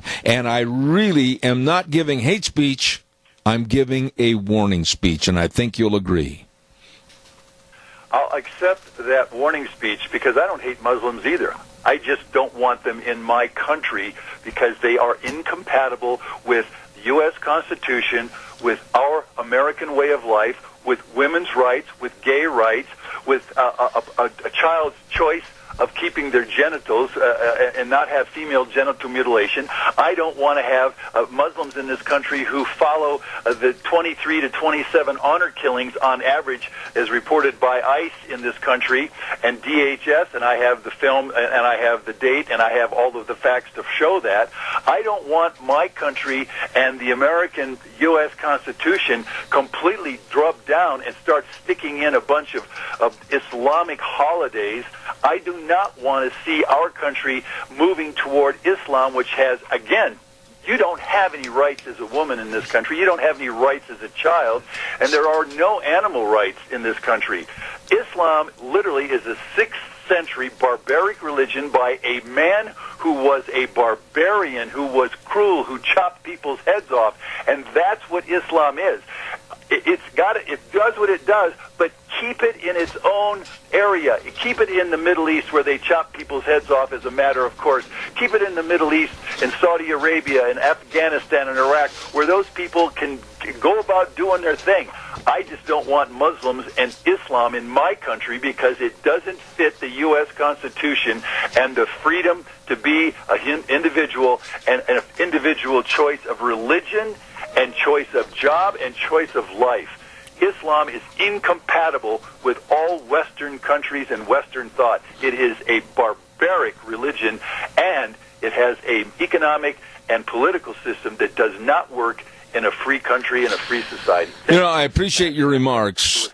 I appreciate your remarks, as I always do, Frosty, and I know that we'll have the liberal left come out of the woodwork, but that's fine. We have a right to espouse our opinion and talk about it because these are problems, whether it's a Muslim police car in New York City or whether it's honor killings or whether it is somebody that wants to take and be sworn in on the Quran. We have a right to speak out. This country still has a First Amendment. Frosty Woldridge, Golden, Colorado, I appreciate you. God bless you, my dear friend, and I'll talk to you next week. Godspeed, sir. Thank you. Right now, I want to remind everybody about Lee's Furniture, Floors, and more. Deanne, good timing. Lee's Furniture, Floors, and more at 459 Overland in Burley. They're having a great big anniversary sale all this week. Oh, my goodness. Special hours on Thursday from 4 to 8 p.m. Yep, for those of you to get off of work, get down there. Everything at 30 to 50% off. Woo! Mattresses up to 70% off, and new arrivals every day. 48 months interest-free, and they've got recliners starting at just $249. Oh, and have they got recliners? What a great big stable of recliners. Get in and find one that really fits you.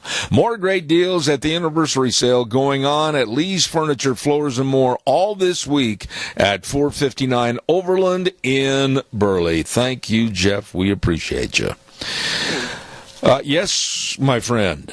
Oh, I was just going to let you know, I've been trying to get a hold of Patty, but for some reason it's just going straight to her voice. Keep trying. Just keep trying. Okay. Thank you. We'll so. Thank you.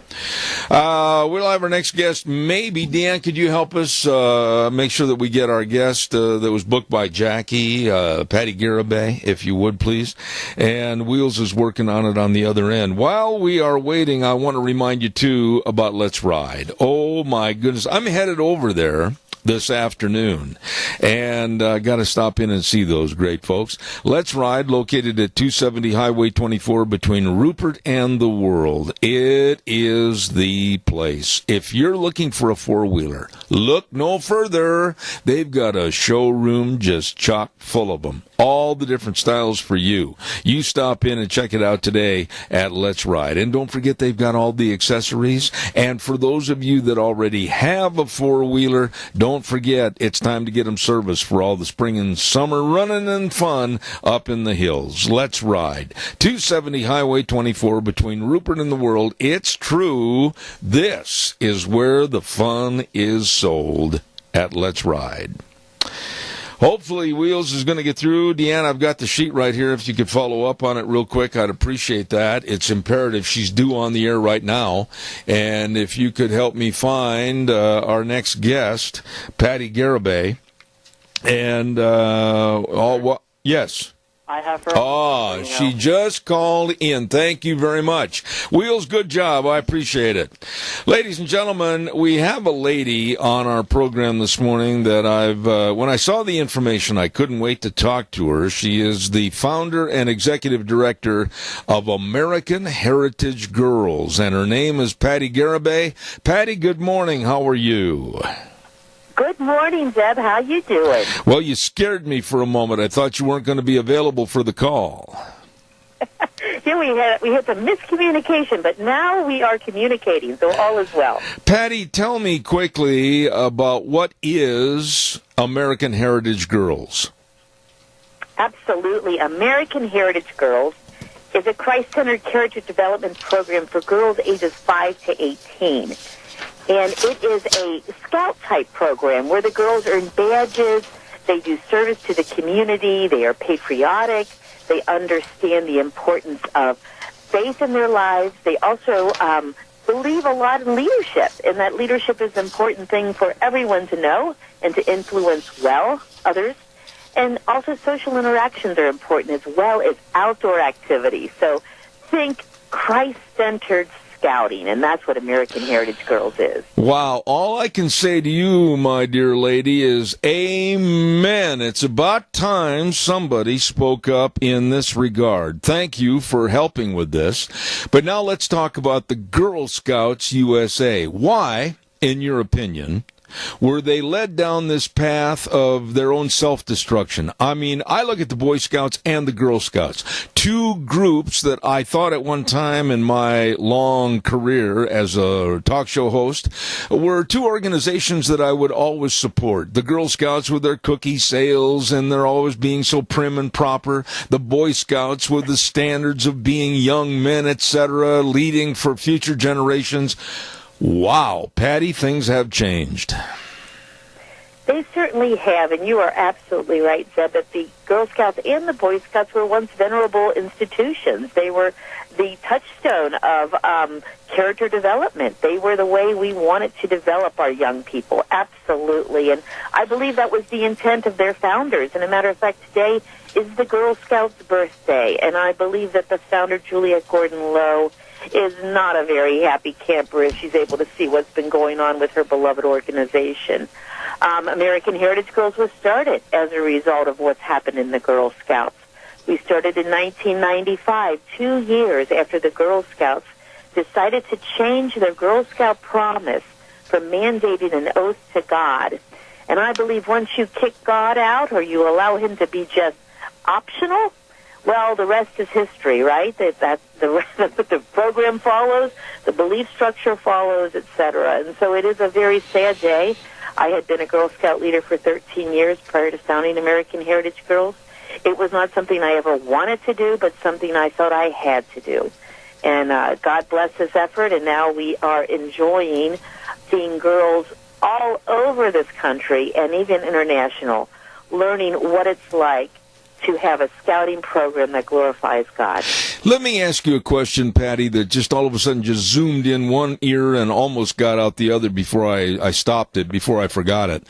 But what's going to stop the way the left is so evil and the way the left wants to infiltrate and the way the left wants to destroy? What's going to stop them from infiltrating and destroying your organization? That's a great question, and that was our question when we founded American Heritage Girls. We were like, why have the Girl Scouts been taken hostage, so to speak, by the left, and the Boy Scouts have not? And this is back in the 90s. And what we found was the Boy Scouts chartered through churches and schools and also community organizations, and we thought that's a good process because the Girl Scouts did not have that kind of relationship. The councils own the troops. And so what we did is model after the Boy Scouts, but we went one step further, Zeb. We went to Christ-centered organizations, churches, private schools that wanted to extend their ministry so that we could stand on a firm statement of faith that adults align themselves to, yet any girl can join American Heritage Girls that will say the oath which agrees that they believe in God. So we looked at what was working at the time, why the Boy Scouts waffled, and by the way, from 2009 to 2013, American Heritage Girls we were literally partners with the Boy Scouts. We enjoyed Philmont, we enjoyed camping at their different locations, their trainings, etc. They had extended an arm, our hand to us. But once they changed their membership standards, well, then we had to go away as well. So this has been an interesting journey over the last 23 years to see what has happened to scouting and, honestly, what has happened to our culture. Patty, I am an advocate of never, and I underline the word never. I'm an old man, 71 years old. But I am an advocate of there has to be certain organizations for boys only, and there has to be certain organizations for girls only, as is the same for sports and athletic events. I am sick and tired of the mingling, the co-mingling, and the watering down and diminishing of respective organizations to help treat and teach young men to be men and young ladies to be ladies. Amen. Amen. This gender blurring is what it is. And there is absolutely... Matter of fact, I just read that the Girl Scouts affiliate and are partnering with a group called Gender Spectrum. It's outrageous if you would read what they're about. But this gender blurring and saying that God has not created us in our gender specific to that gender for specific purpose, to me, is undermining the Almighty himself. We believe in American Heritage Girls that the all-girl environment is what is really helpful for girls to stretch themselves, to try things that they may not have normally done, especially if there was a guy there to do it for them. You know, it's so weird to see how the girls behave when they're around their brothers in Trail Life, which is the boys' organization that we helped to start once the membership standards in Boy Scouts were changed, or even when we were partners with the Boy Scouts. They suddenly don't know how to camp or build a fire anymore because they're going to let the guys do that. And that is not what AHG is about. We're about really the girls understanding who they are and whose they are, and understanding that not only do they have power, it's not from being a girl, it's not girl power, it's the power that the Holy Spirit gives them because of whose they are. Patty, in this regard, regarding the American Heritage Girls, has there been any thought or has there been any movement to maybe start a respective boys organization based upon the same premise? Well, that question was asked of us, of course, in May of 2013 when the Boy Scouts made their change, and we had thousands and thousands of families calling us, and we went to prayer, honestly, about that with our board to see if the Lord was calling us to create a boys' organization. And it was clear that he was not. However, what we did do was create a coalition meeting that allowed concerned parents and pro-family groups and other concerned people, perhaps even like yourself, Zeb, that would have come to this meeting and said, I believe there needs to be a better alternative. And so we funded that meeting and we invited people to that meeting, and what has resulted is that the Trail Life USA organization that is doing very well, that is answering the call that they have for boys to be boys, but to be gentlemen as well, and to raise up in the way that God would want a gentleman to behave. So I'm excited for Trail Life's future, happy to be the big sister to that organization. But we are separate and distinct, and we serve only girls, and in their case, only boys. Patty, there is, and I don't have to tell you this because you're probably heads and shoulders above informing yourself on these topics, but more so than me. But there is such a major push, and I'll call it a major crisis in this country, to demean and diminish and demonize Christianity. How are you fighting that? I'll tell you what, it takes a village. Honestly, it is important for Christian ministries to go arm in arm, to link, not to be in competition with one another, but rather in unity with one another. It is important for the Religious Freedom Act to be maintained. It's important for our government to understand the importance of that, for religious institutions to be able to be discerning because of their faith. It's important for all of us to rally around legal institutions such as the Alliance Defending Freedom organization to help us navigate these waters, because you're absolutely right. The freedom of speech is being taken away from Christian ministries and Christian radio and Christian anything. That it is a very scary day when we cannot all speak freely as this government was intended to allow. How widespread is your organization right now? Do you have parts of your organization, pardon me, all across the United States? Is it centered in a certain area? Are you trying to branch out more? Give us a little background on that. American Heritage Girls has over 50,000 members in all 50 states and 14 international countries. Now, that is not to say there's not a lot of room for growth, because when you look at this, if you're looking at organizations like the Girl Scouts, or now the Scouts BSA, which is now, of course, allowing girls into the Boy Scouts, changing their whole identity, they are much larger and therefore have much more influence. So what are we going to do as Christians? Are we going to continue to support those organizations that are antithetical to our beliefs? Are we going to branch out and encourage the formation of the organizations that are aligned with our beliefs? I am a big believer into first you must fight from within and try to make changes, but when it has gone too far, our kids are too important to be the guinea pigs of allowing Girl Scouts in the Christian church when they're espousing everything but Christianity. That is not a place for children to be the guinea pigs. So anyway, your listeners can help. Your listeners can help by growing in the state of Idaho and beyond, in starting American Heritage Girls, and that is done through a partnership with the church or private school, just like the charter concept, where they say, we want to offer ministry that is dynamic and relevant, but based on the biblical truth, to kids in our community, and we want to make a difference. And that can be done through the American Heritage Girl program, and of course for the boys, if they're interested in Trail Life USA. And are there numbers, headquarters, addresses? I mean, how do people find out the information to inquire and get more information? Absolutely. The best way really is to visit our website, which is AmericanHeritageGirls.org. A simple Google search will help you as well. We do have a national headquarters based in Cincinnati, Ohio. Our telephone number is area code 513-771-2025. That's 513-771-2025.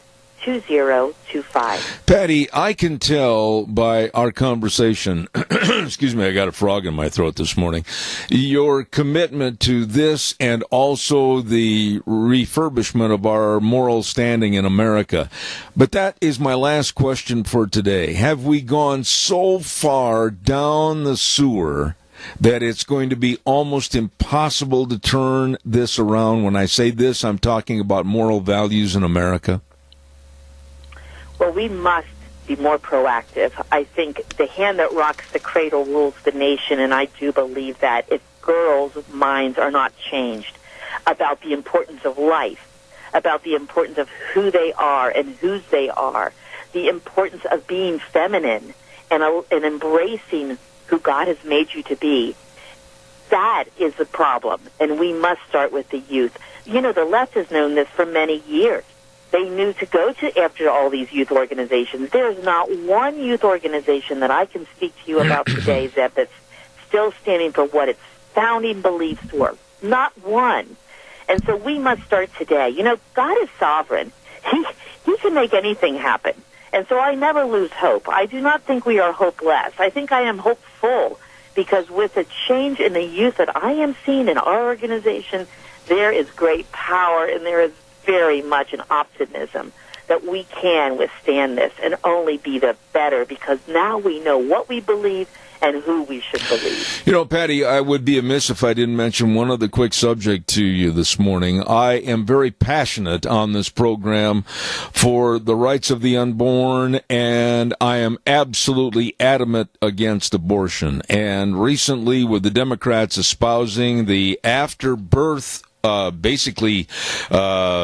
infanticide and even murder of infants. Give us your take on the rights of the unborn. Wow. I share your distress over this issue.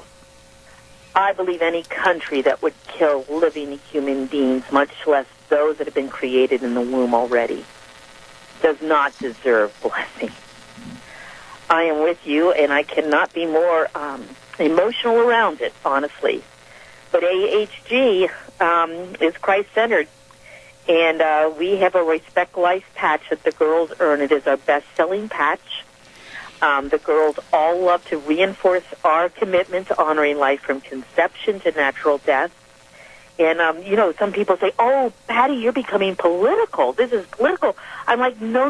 This is not a political issue. This is a God issue. That's right.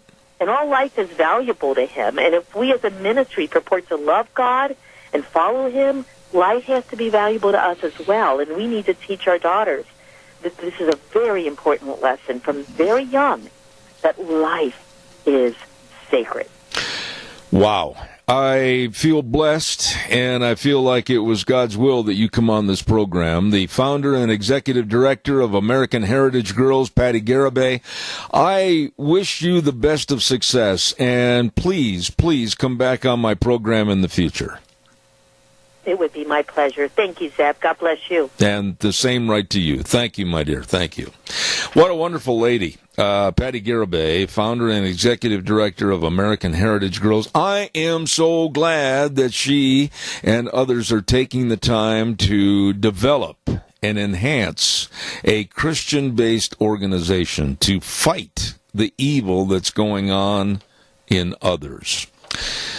Wow. Time for the weather. And yours truly has got to find what he did with his information for the weather. There it is, right behind a great big magazine. The weather being brought to you this hour by Phillips Oaks Goodwin Crane and Company. And, of course, you know, or you should know that they've been providing accounting services to the Mini-Cash area for well over 50 years. These people are good. These people are knowledgeable. And these people can help you with all your tax return preparation, tax planning, business consulting, retirement planning, financial statement preparation, all of this and so much more. They know. That's why they are revered as the best. Phillips, Oaks, Goodwin, Crane, and Company, with offices in Burley and Rupert. And right now, here's Gina with the forecast. Here's a look at your weather forecast, and it's going to be a nice day. We are expecting sunny skies, a little bit of a breeze, high of 47 tonight. We do have a slight chance of rain or snow showers before midnight. Going to be breezy as well. Winds are going to be picking up, gusts as high as 33 miles an hour. Expecting a low of 26. For tomorrow, partly sunny skies and a high of 39. And for the rest of the week, not too shabby. Thursday, sunny skies, high of 42. By Friday, mostly sunny, 46. And Saturday, mostly sunny and 51. That's a look at your weather forecast for Zeb at the Ranch. I appreciate it, Gina. Thank you, thank you, thank you. And brought to you by the folks that are busy right now. And that's Phillips, Oaks, Goodwin, Crane, and Company. As I said, with offices in Burley and Rupert, please, you get a hold of them today. If you have tax problems for yourself, your family, your business, please, they can help, and they will help at Phillips, Oaks, Goodwin, Crane, and Company. I've got time for a couple of calls, and I would love to have some calls. Come on, friends, give me a jingle at 436-2244, 1-866-927-4587. One thing I was going to mention is that about a week ago, we were on the program, I think it was last Thursday, and there were some questions about bingo over at the Minidoka County Senior Center. Holy cow. We opened up the floodgates, and I wasn't sure because my note that was sent to me said that the bingo was only going to be on March 1st. They didn't say anything about a continuation after that on the note that was given to me on a public service announcement. I stated that on the air, and then all of a sudden we had call after call after call after call, and I thank them all that I believe every Friday night there will be bingo at the Minidoka County Senior Center with the doors, and I asked for a confirmation on this. Doors are going to open at 5:30 p.m., and then the bingo games actually will start at 6:45. So that's what they told me, and we were told by many. Bingo every Friday at the Minidoka County Senior Center. There you have it. Calls welcome, 436-2244, 1-866-927-4587. I have a follow-up note that I'd like to say in regards to how low, and I mean this, how low the Girl Scouts and the Boy Scouts organizations have gone. Did you know that the Girl Scouts is giving out as its highest award to any teenage girl who promotes abortion? They're giving a very high, so-called prestigious award to teenage Girl Scouts who promote abortion. This is just absolutely unbelievable to me. And the Girl Scouts are also applauding the political activism from Ocasio-Cortez, Andrew Cuomo, Michelle Obama, Jill Biden, and Ruth Bader Ginsburg, all extremely far on the left. Let's not forget our friends at Cameron and Siemens Insurance. Life insurance, health insurance, retirement planning, employee benefits, all of this and so much more. Service.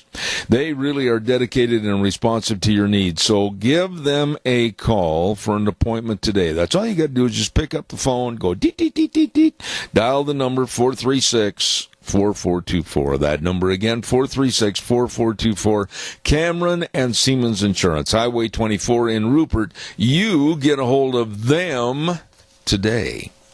All right, now it's your turn. Calls welcome, 436-2244, 1-866-927-4587. I'd like to hear what you have to say.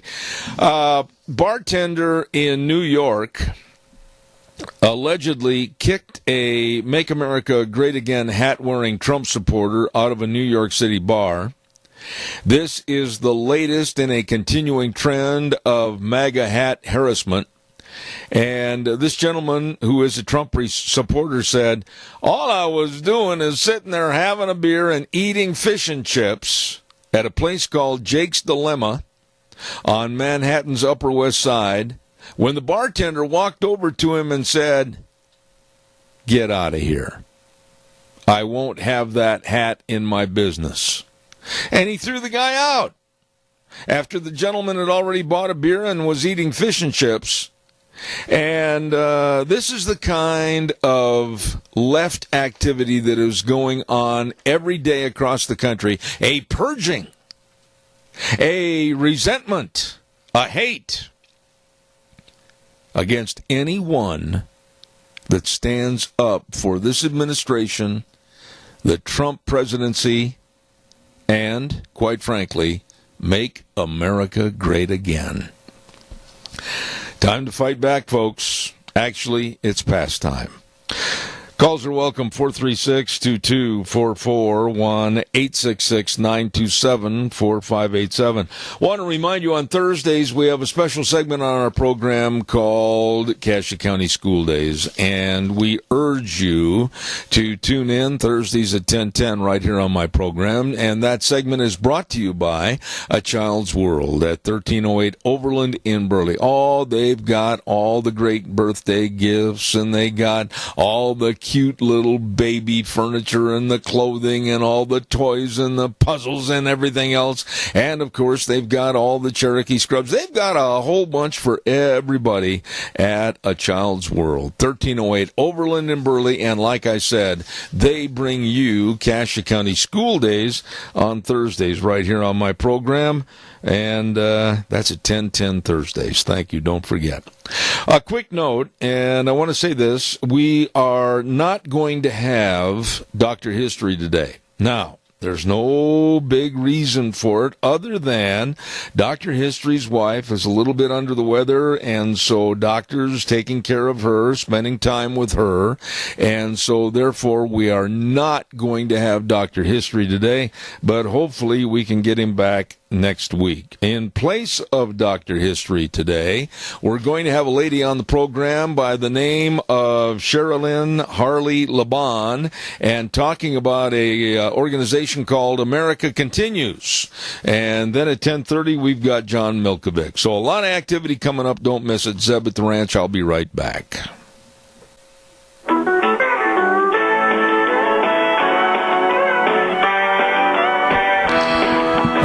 We're back in the saddle for another hour. Zeb at the Ranch on, the clouds are starting to come in a little bit, but still a nice day as we creep and crawl slowly towards spring. Good morning, everybody. Zeb at the Ranch. And, of course, with our major sponsor, your Magic Valley Les Schwab Tire Centers, all 7 locations serving you with a great big spring tire sale going on right now. And don't forget, too, some of our great advertisers like Burley Physical Therapy and Rehabilitation at 1263 Bennett Avenue, Suite 2 in Burley, helping you get back to being you. Right now, we're going to have a lady on the program that has never graced the microphones of the show before, and I'm looking forward to having her on. And representing America Continues to Grow, her name is Sherilyn Harley Laban. Good morning. How are you? It is great to be with you, Zeb.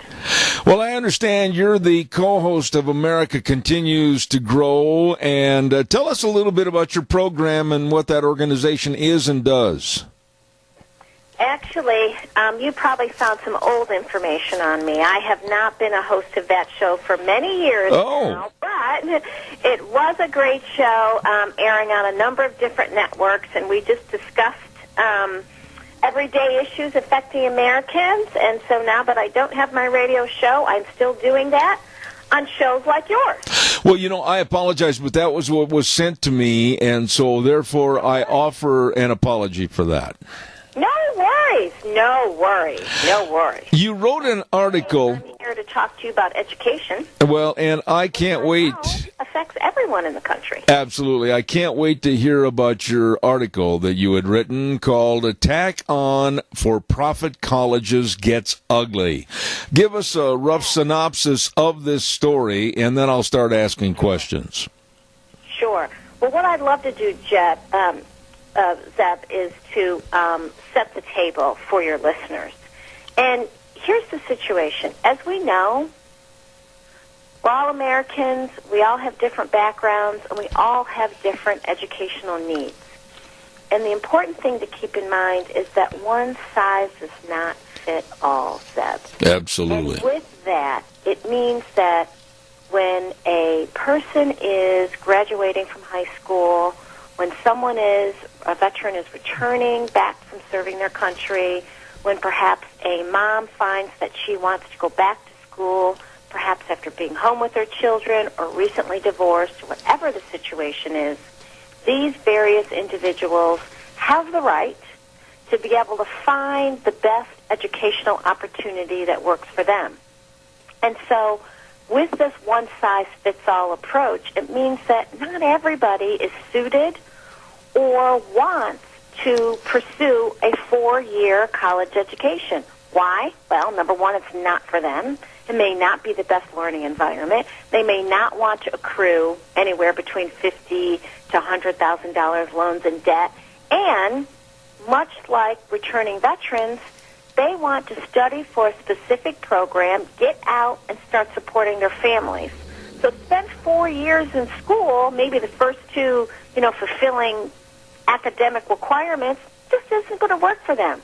So the point of my article is that we need to be encouraging all types of education for all types of individuals, and attacks on for-profit colleges is just not fair, Seth. Well, I've said this for years, long in advance of your article, Sherilyn, that we are putting way too much effort and way too much pressure on the kids of today to have to attend a 4-year school. You have to go here. You have to learn this. Right. When in essence, we're creating a kind of a circle that's a bubble that's going to burst, and it has in many, many cases, of where they go to school, they major in basket weaving, and they have all this money they've spent for college go down the drain, when in essence they should have probably learned how to be an electrician, a plumber, or a candlestick maker.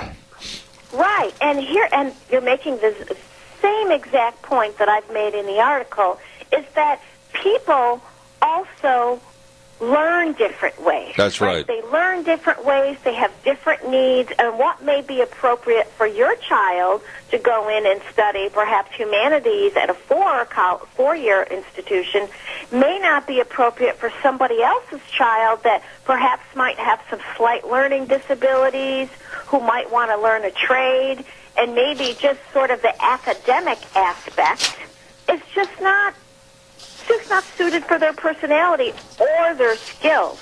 And what we need to be encouraging in the United States, with the amount of jobs available, the president keeps talking about this, the lowest unemployment rate. We have so many jobs in this country, and guess what? Employers don't have people to fill them. And another point in my article is I talk about a recent Politico report that came out. And the report was called Ladders to Success, Rethinking Education and Skills Training for Tomorrow's Workforce. Well, this work group was comprised of higher education, private sector, and leaders in government.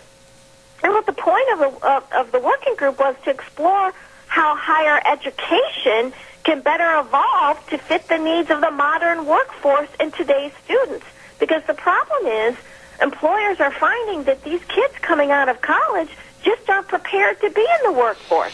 They don't have certain skills. They don't have the soft skills.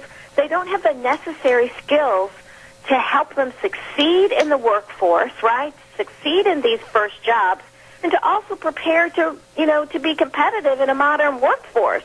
And really, I think 4-year colleges have to do a better job of doing that, and the system needs to expand its concept of who is a student and what is a university. You've said that very, very well, and I would like to add something to it. Of course, I go back to my friend Mike Rowe and his ethics and his work values, etc., advocating that there's so many opportunities out there other than four-year universities to waste your time and your dad's money. I absolutely think one thing has to be taught, though, and I don't think you're going to disagree with me on this as far as my concept, Sherilyn. The work ethic in America is not being taught, and how do we reinstill that?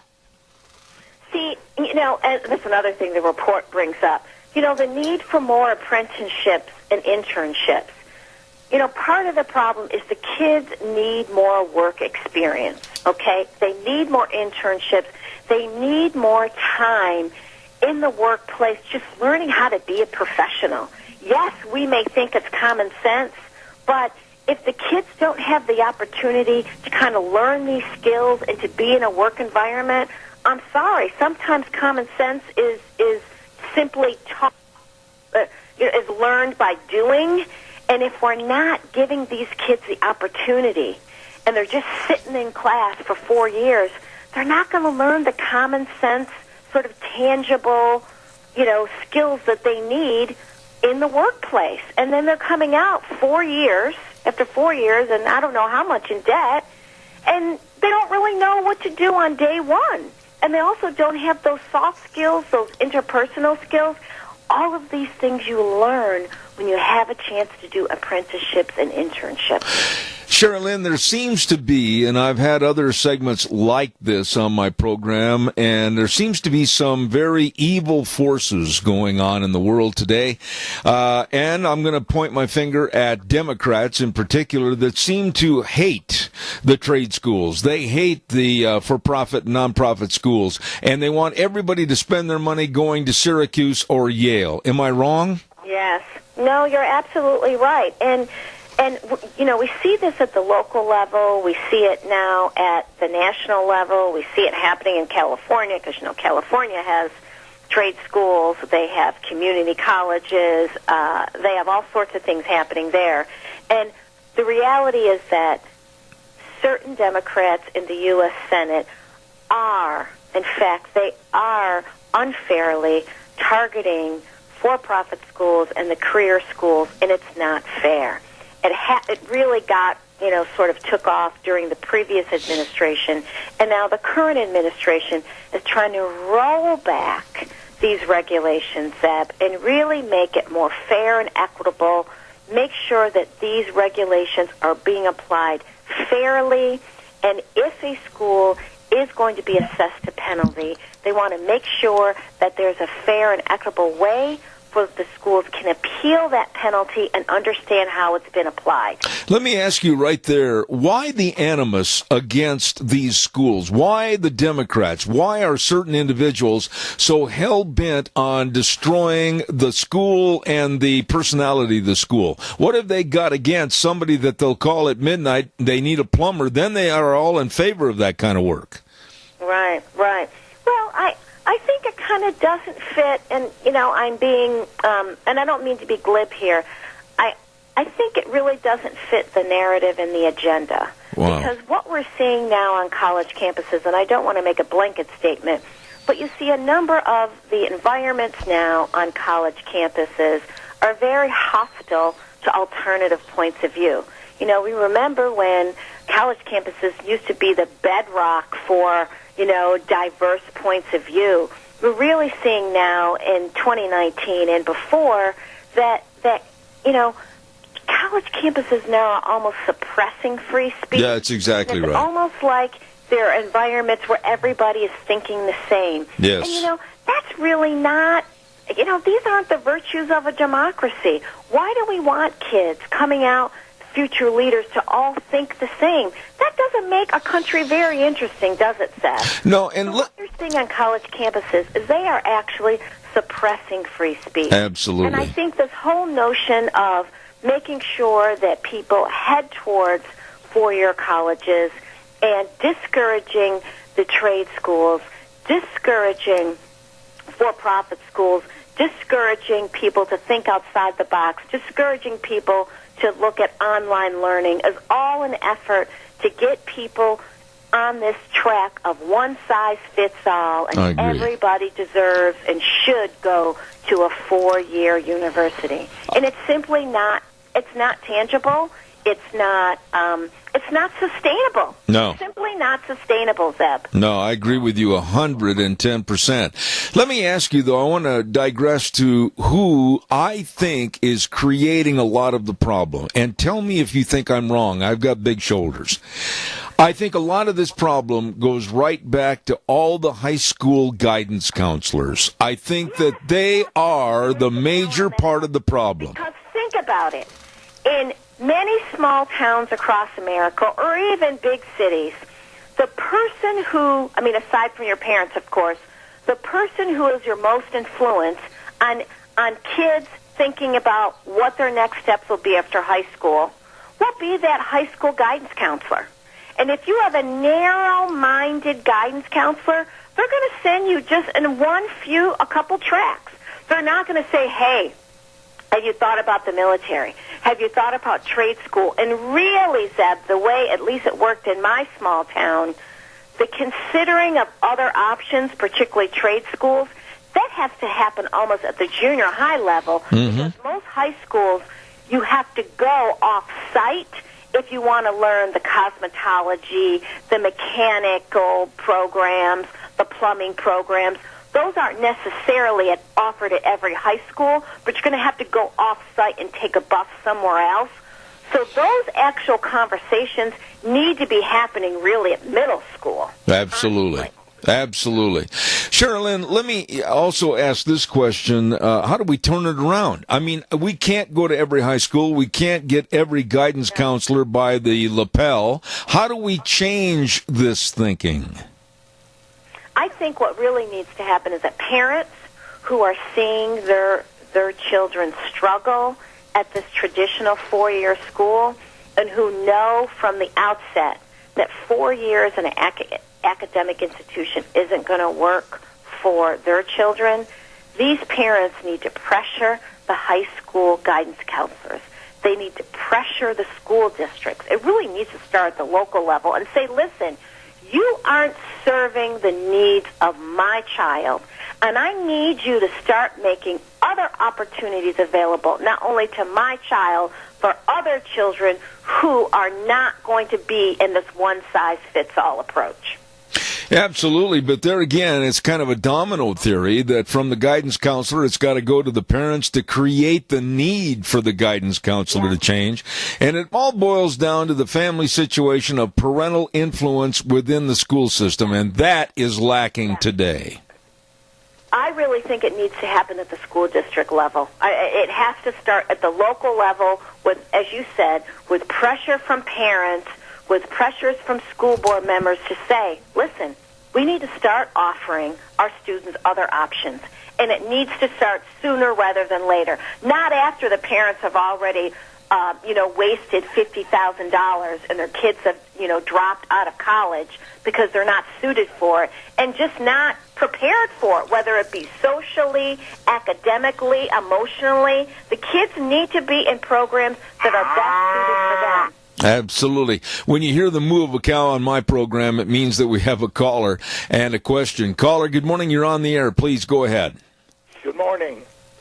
I had a privilege of being a principal of a Christian school for 4 years, and I had a student that was from Germany, and he told me that he had to do good at this school in order to get into a good college. This is from Germany. And he said that if you don't pass certain tests and that then they put you into a different direction to wherever you qualify. Whether they're student counselors or what, I didn't get that clear. But anyhow, at graduation, they decide whether they need a 4-year or whatever. My son went into a 4-year college. It was here in Idaho. He was in there for a little while, and one of the professors, he suggested that all the students go over to this gay bar and, check it out. This is the kind of junk that they learn in these four-year colleges. Not only are they four-year colleges, and these parents are just putting them in there blindly, but they need to step in there and do away with some of those professors, and they also need to get on the government, the state of the people that are hiring these professors that are ruining these kids. All right, I've got to jump in here because I'm almost at a lack of time. I'm going to have Geraldine, if you would please, to respond. Go ahead. Yes, your caller makes an important point because, we're sending kids off to college at 18. They're still very impressionable, right? You're sending them away. You're not having dinner with them every night. And they're like sponges. They're absolutely like sponges. So you need to be sure and aware of the environment where you're sending your child and the type of people who will be teaching your child. It's encompassed on all parents to know where the environment where you're sending your child. To go back up a little bit, Sherilyn, in regards to knowing what you want to do, I dare say, and I can look back at my own situation when I graduated from high school, they still circled the wagons at night. I dare say that half my class didn't know what they wanted to do, and they were being pushed by the parents and the school guidance counselor just to go to college. That's not an answer. That's an excuse. No, it's not an answer. And, especially now, as we know, with the price of colleges yes. and the amount of debt that kids are incurring, I would almost say if your kid doesn't know what they want to do, then don't send them. Yeah. And let them, get the requirements accomplished through perhaps a community college close to home, and let them figure it out, right? Let them work, go to community college, whatever it is that works for you and your child. But what I don't think is a good idea is to send them off to four-year college, spend money, and they have no idea what they want to do. That doesn't seem to really be in the best interest of your child. And the other thing is, too, and give me a quick response on this, Sherilyn, is that I really don't feel any compassion whatsoever as a taxpayer that I should have to bail them out of a decision to go to college that cost them so much money they can't repay their debt. Agreed. I am so glad that I had you on this program, and I hope you'll continue to come back. But in regards to the Democratic Party and Democrats that have a war against these kinds of schools and schooling, what would you tell my listeners they need to do? Quickly, give us a response on that. Contact your local representative, contact at the local level, and start advocating your position. Tell them you don't like what they're doing, and tell them what you want them to do. Absolutely. Attorney, strategist, commentator, and does a darn good job. I hope you'll come back in the future. Sherilyn Harley-Lebon, thank you. Thank you, Zeb. Thank you. God bless. I've enjoyed having her on the program, and she's very articulate about students of all nature, whether it's college, trade schools, whatever. Appreciate that. Calls are welcome, 436-2244, 1-866-927-4587. I've still got a minute or two.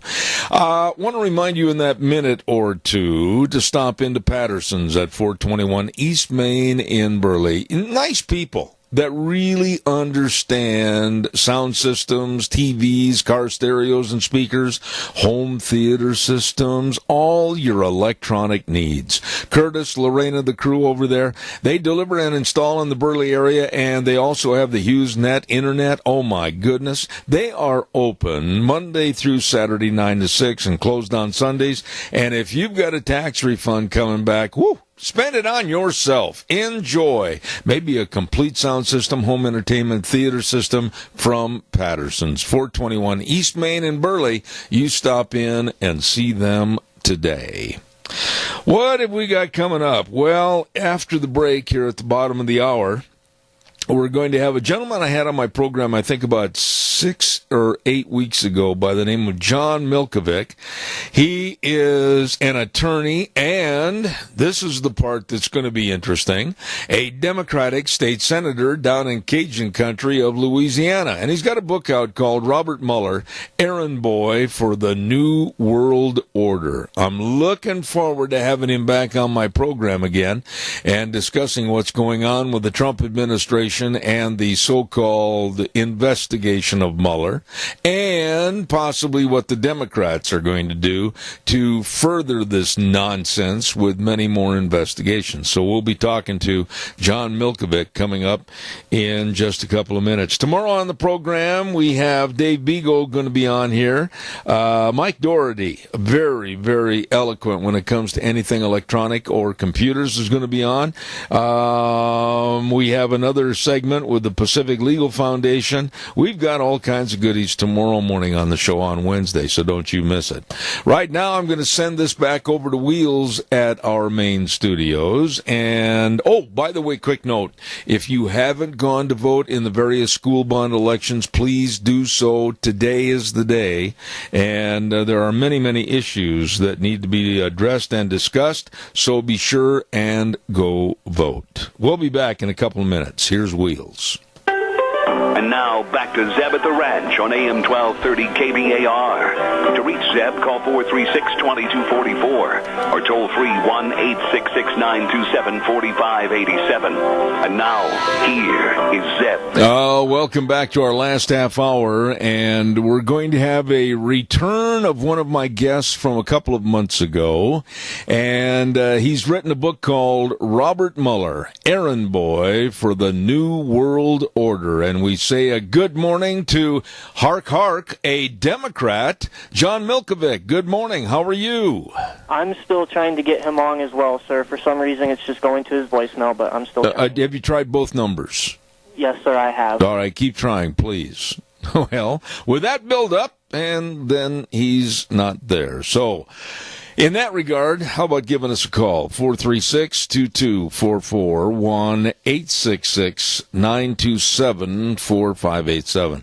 I want to go back to a story that I just touched on briefly before the last guest we had on our program, about a man wearing a MAGA hat, Make America Great Again hat, a Trump supporter in New York City. Now, we have seen the criticism and we've seen the absolute violence against people that are wearing Make America Great Again T-shirts or caps. This gentleman was literally sitting eating his fish and chips at a restaurant in New York, and the bartender walked over to him and saw that cap and said, "Get out of here, don't come back." What are your thoughts about wearing clothing that would reflect the attitude of this administration, Make America Great Again, as opposed to when Obama was in presidency with the hope and the change? Nobody raised a ruckus about that. Nobody told them to take their T-shirts or their caps off. Nobody was threatened with violence or had violence administered to them. But today, it's open season on people that want to go and support the president and the campaign Make America Great Again. I believe in that statement, Make America Great Again. We can all do our part to make America better and greater again. It's had its peaks and valleys. There's no question about it. Every country has that problem. But to denigrate and be evil towards people that are just wearing a cap or a T-shirt, throw them out of different establishments, beat them up, punch them in the nose, all because it doesn't fit into the leftist forum. What are your thoughts about that? What would you do? And I have had some caps that supported Donald Trump, and I sold them to some of my Lunch Bunch members. I kept a couple for myself, and I wear them frequently. What would you do if somebody came up to you, whether you're at an eating establishment, whether you're at any kind of a business or outside walking down the street, and demanded that you take that off immediately or else? Caller, good morning. You're on the air. Well, I've got mixed feelings on that. I think anybody that runs their own business ought to be able to have anybody that they don't want leave. But I also agree that we should be able to wear what we want and support what we want, and I think that's the problem we've got, is we don't have enough common support for a good leader of our country. You said that anybody should have the right to serve or not serve anybody that they don't want in their business. Aren't you being a little discriminatory just by a piece of clothing that would send somebody into a tirade and demand that they leave? Well, I think it's ridiculous, but I also support the people that don't want to make cakes for gay people. Oh, absolutely. So, I agree with you. I don't agree with the fact that was enough of a reason to do so, but I still back the right and privilege of what we should have as Americans, the right to serve who we want to.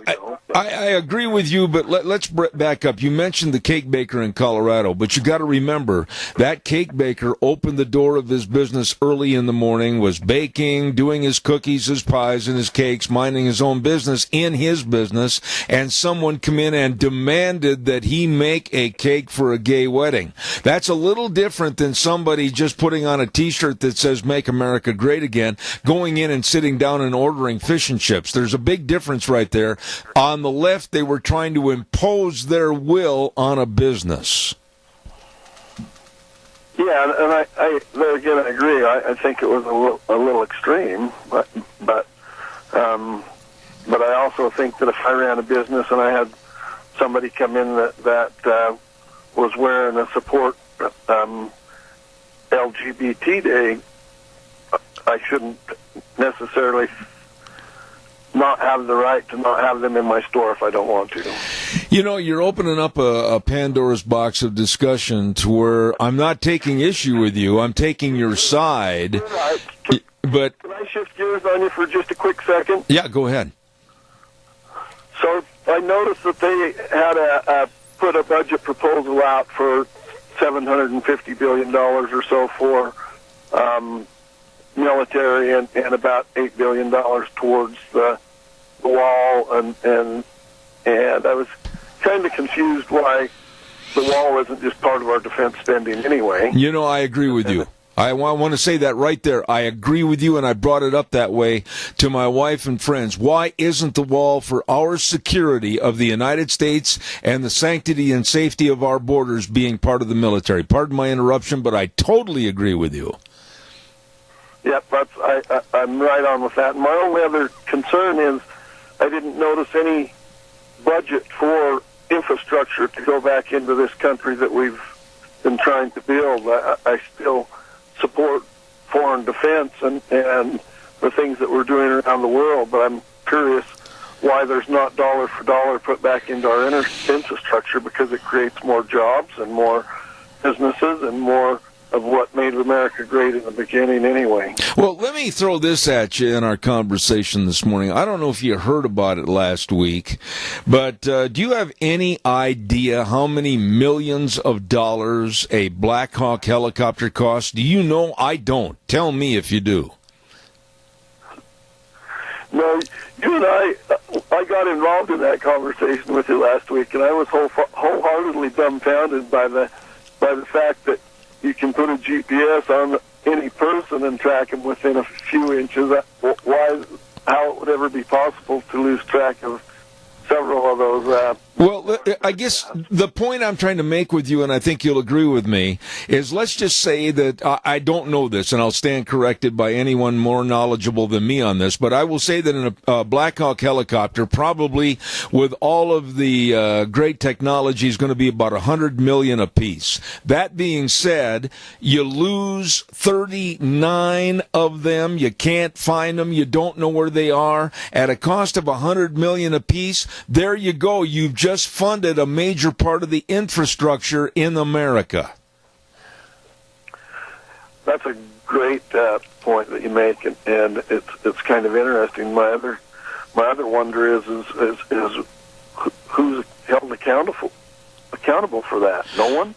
Well, evidently not, because if all of a sudden the bookkeepers are going to go to a meeting and they're going to say, oops, we have a small problem here.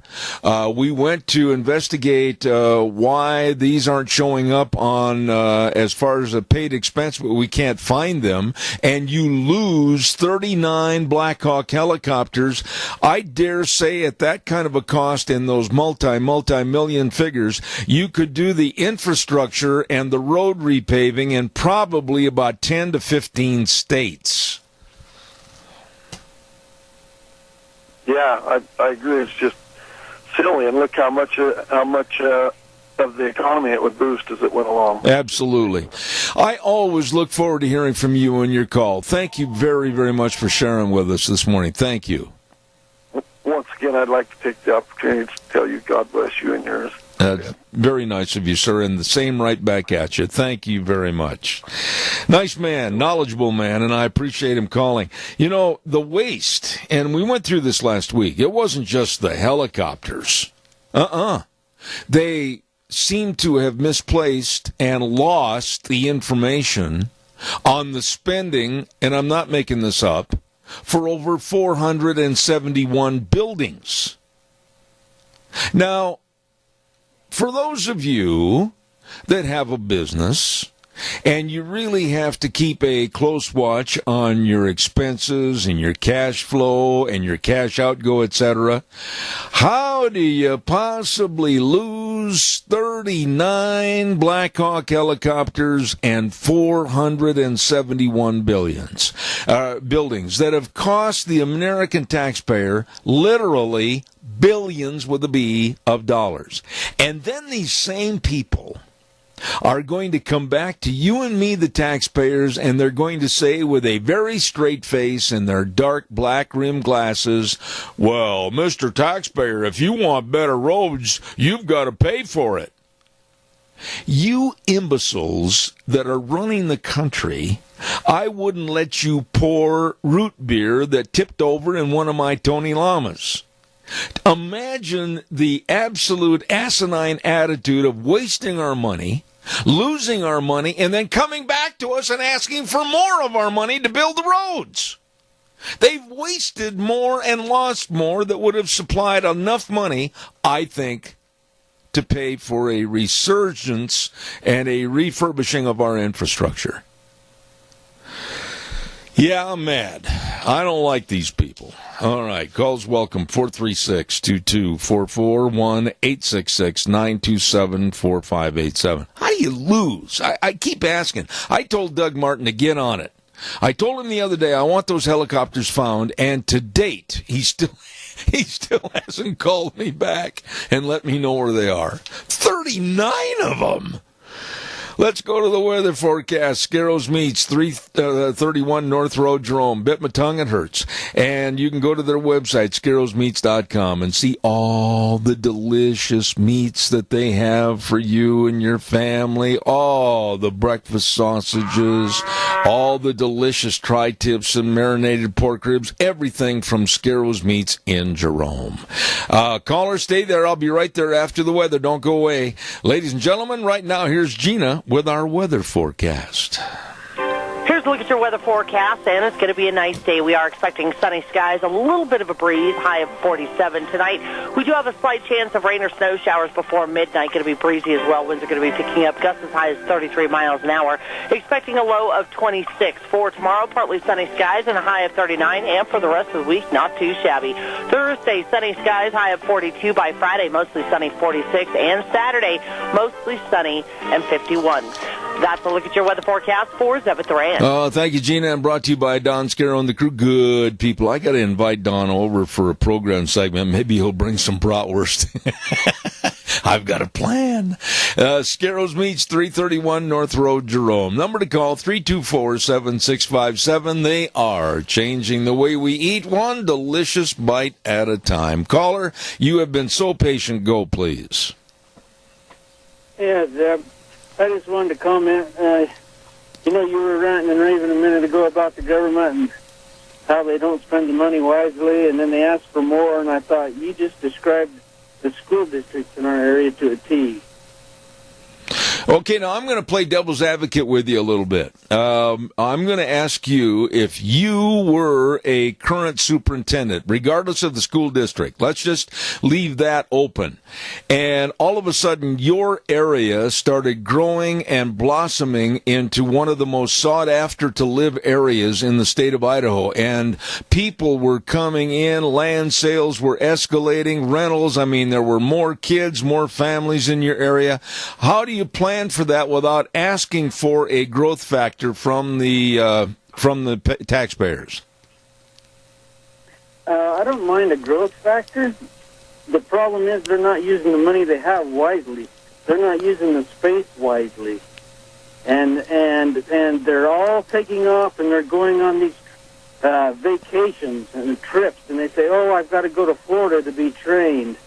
And it's nothing but a vacation for them. They don't come back and teach others in the school district anything that they even learned. Now, have you observed?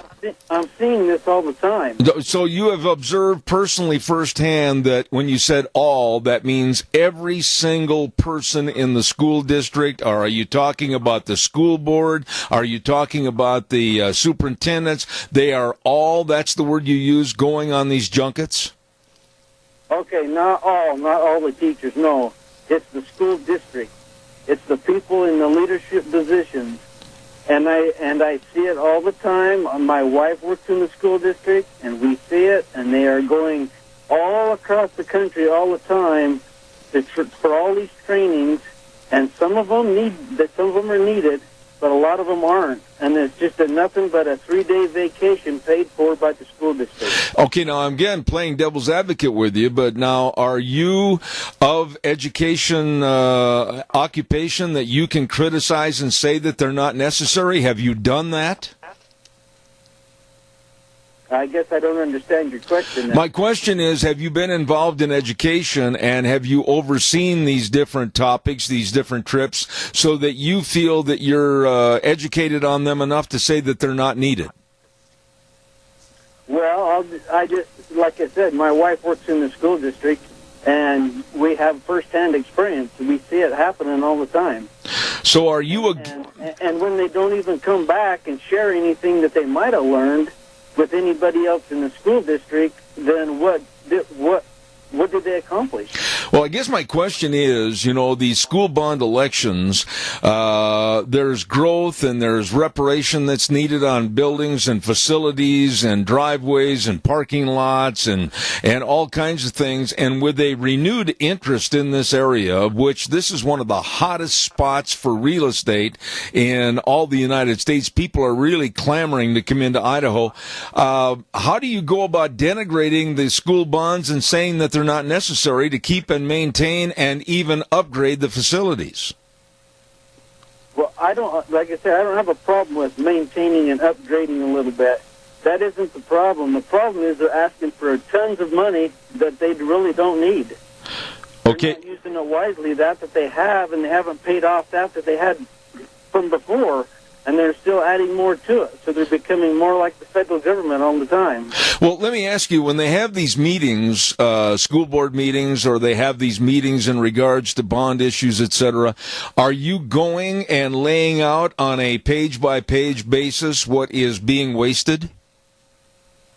No, I haven't. That's my fault. I haven't been there. I just stand back and see it, and I haven't ran for school board or anything like that to try and make a difference.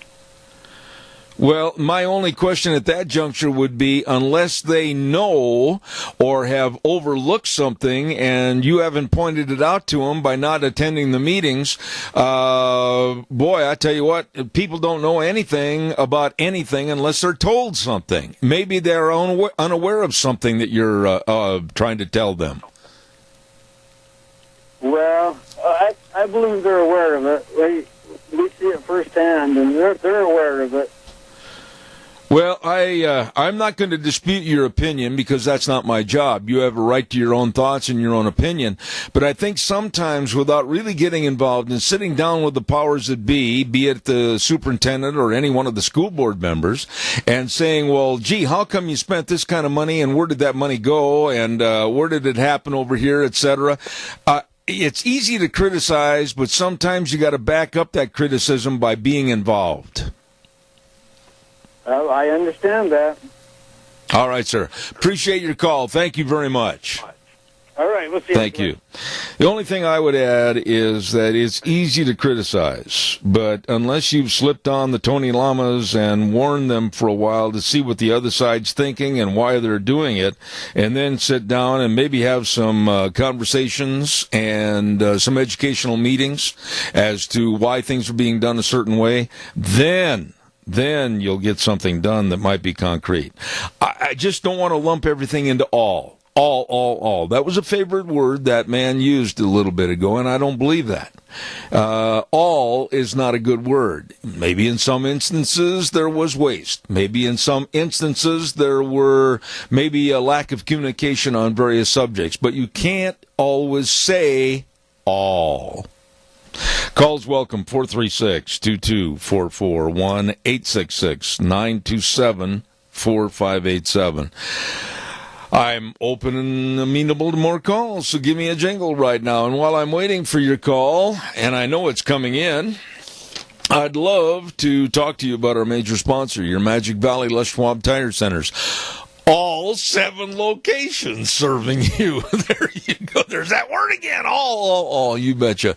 Big spring tire sale going on where you can save a bunch of money on your new tires for safe driving this spring and summer. Oh my goodness, get in there and check out the buys for your car, your pickup, your SUVs. My goodness, great tires on sale like the Eclipse tire for your cars, 70,000 mile warranty, and the Open Country AT, all-terrain traction, outstanding ride for your SUVs. All of this and more at your Magic Valley Les Schwab Tire Centers with Lane and Rupert, Dave on Blue Lakes and Twin, Mike and Buell, Mike and Jerome, the Twist family in Paul, Daniel on Poline in Twin Falls, and Randy on Overland in Burley. Yep, the best. Your Magic Valley Les Schwab Tire Centers. Caller, good morning. You're on the air.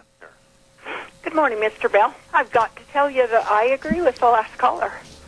I don't think that there's a great amount of differentiation between the government spending crazy money on stuff and the school district. You know, in the last 5 years, they have essentially asked us for almost $100 million because there was a almost $38 million bond that we passed just 4 years ago, and they're wanting another $57 million. They're getting $1.5 million every 2 years as we have maintenance bonds. And, you know, I appreciate that they've done a lot of research and stuff, but I would like to know how many kids that go to Cassia County schools are on free lunch. And certainly if their parents can't afford to pay for their lunches, maybe they can't afford to pay taxes to build more schools or more classrooms. I dare say that most people don't have air conditionings in their homes that they live in year-round, and yet the schools aren't used here year-round. I mean, we don't have year-round schools. I'm sure the teachers go in and stuff. But it seems to me that they're just not really showing that they're careful with the money that they're asking for necessarily. And it's kind of like Uncle Sam. I just don't feel like I can trust them to. Well, I would hate. More money. I would hate to have. Let me jump in here a little bit. I would say I'd hate to have a comparison of a school district or any school district comparable to the wastage that goes on in the federal government. I don't think that's a fair assessment whatsoever. But I would say this, and I would ask you this question. The government is so much bigger that you know. But on our own little scale, you know, it's just amazing to me that we can't figure a way to put a drainage system maybe in the high school parking lot, or maybe we didn't think of that first. Or, I mean, it just seems like we're maybe hiring inept people to do the work for us, or we're not really careful about it. You know, somebody said to me the other day, too, and I thought about this, that as you make signs to advertise for people who run for governor or whatever, okay, the more colors that you have on the sign, the more money it costs you. And so we're seeing all of these vote yes signs all over the county that have like 4 or 5 different colors on them. Can we not just put vote yes in black and white and save a little bit of money? You know, instead of having pink and green and blue and yellow and lovely. Yeah, I mean, I know that's a silly thing, but I'm just thinking, I know that they looked at how many people are coming in, how many employers we have that need people, how many kids are being born. I know they looked at all those things. Did they look at the fact that 10% of our population in Cassia County is over 65 and so possibly on fixed income? Okay, now I'm going to interrupt you right now, ma'am. Ma'am, you got to listen to me a little bit. Don't ramble. Ma'am, wait, please. I'm out of time, and I respect your opinion, and I respect your comments. But my one question to you, and don't give me a long Tolstoy's War and Peace answer on this, have you attended the meetings, and did you ask these same questions in person? Yes, to both. Okay, and the answers they gave you were not acceptable, right? No, they were not. They didn't have answers. They hadn't looked at how many people were over the age of 65. They would not disclose how many kids get school lunches to me. And they didn't acknowledge the fact that I think it's 37%. Okay, I am over time. I asked you for a short answer. Ma'am, again, you got to pay attention to the clock on this with me. I'm up against it time-wise. I will address these questions again on Thursday to Dr. James Shank, the superintendent of schools. He's going to be on my program, and I will make a fair assessment to asking these questions, but I want you to tune in, and I want you to call in during that interview and voice your concerns personally. Don't depend on me. You do it yourself, okay? I'd be happy to. I appreciate it. And thank you for bringing all the information to us. I appreciate it. Thank you very much. And I don't want to seem rude, but I'm up against the clock. This is Zeb at the Ranch for today, Tuesday, March 12th. We'll be back tomorrow morning at 8:06. Ride the horse for 3 hours. Zeb at the Ranch, where we always say the way things were, the way things ought to be, and the world needs more cowboys. Wheels, take it away.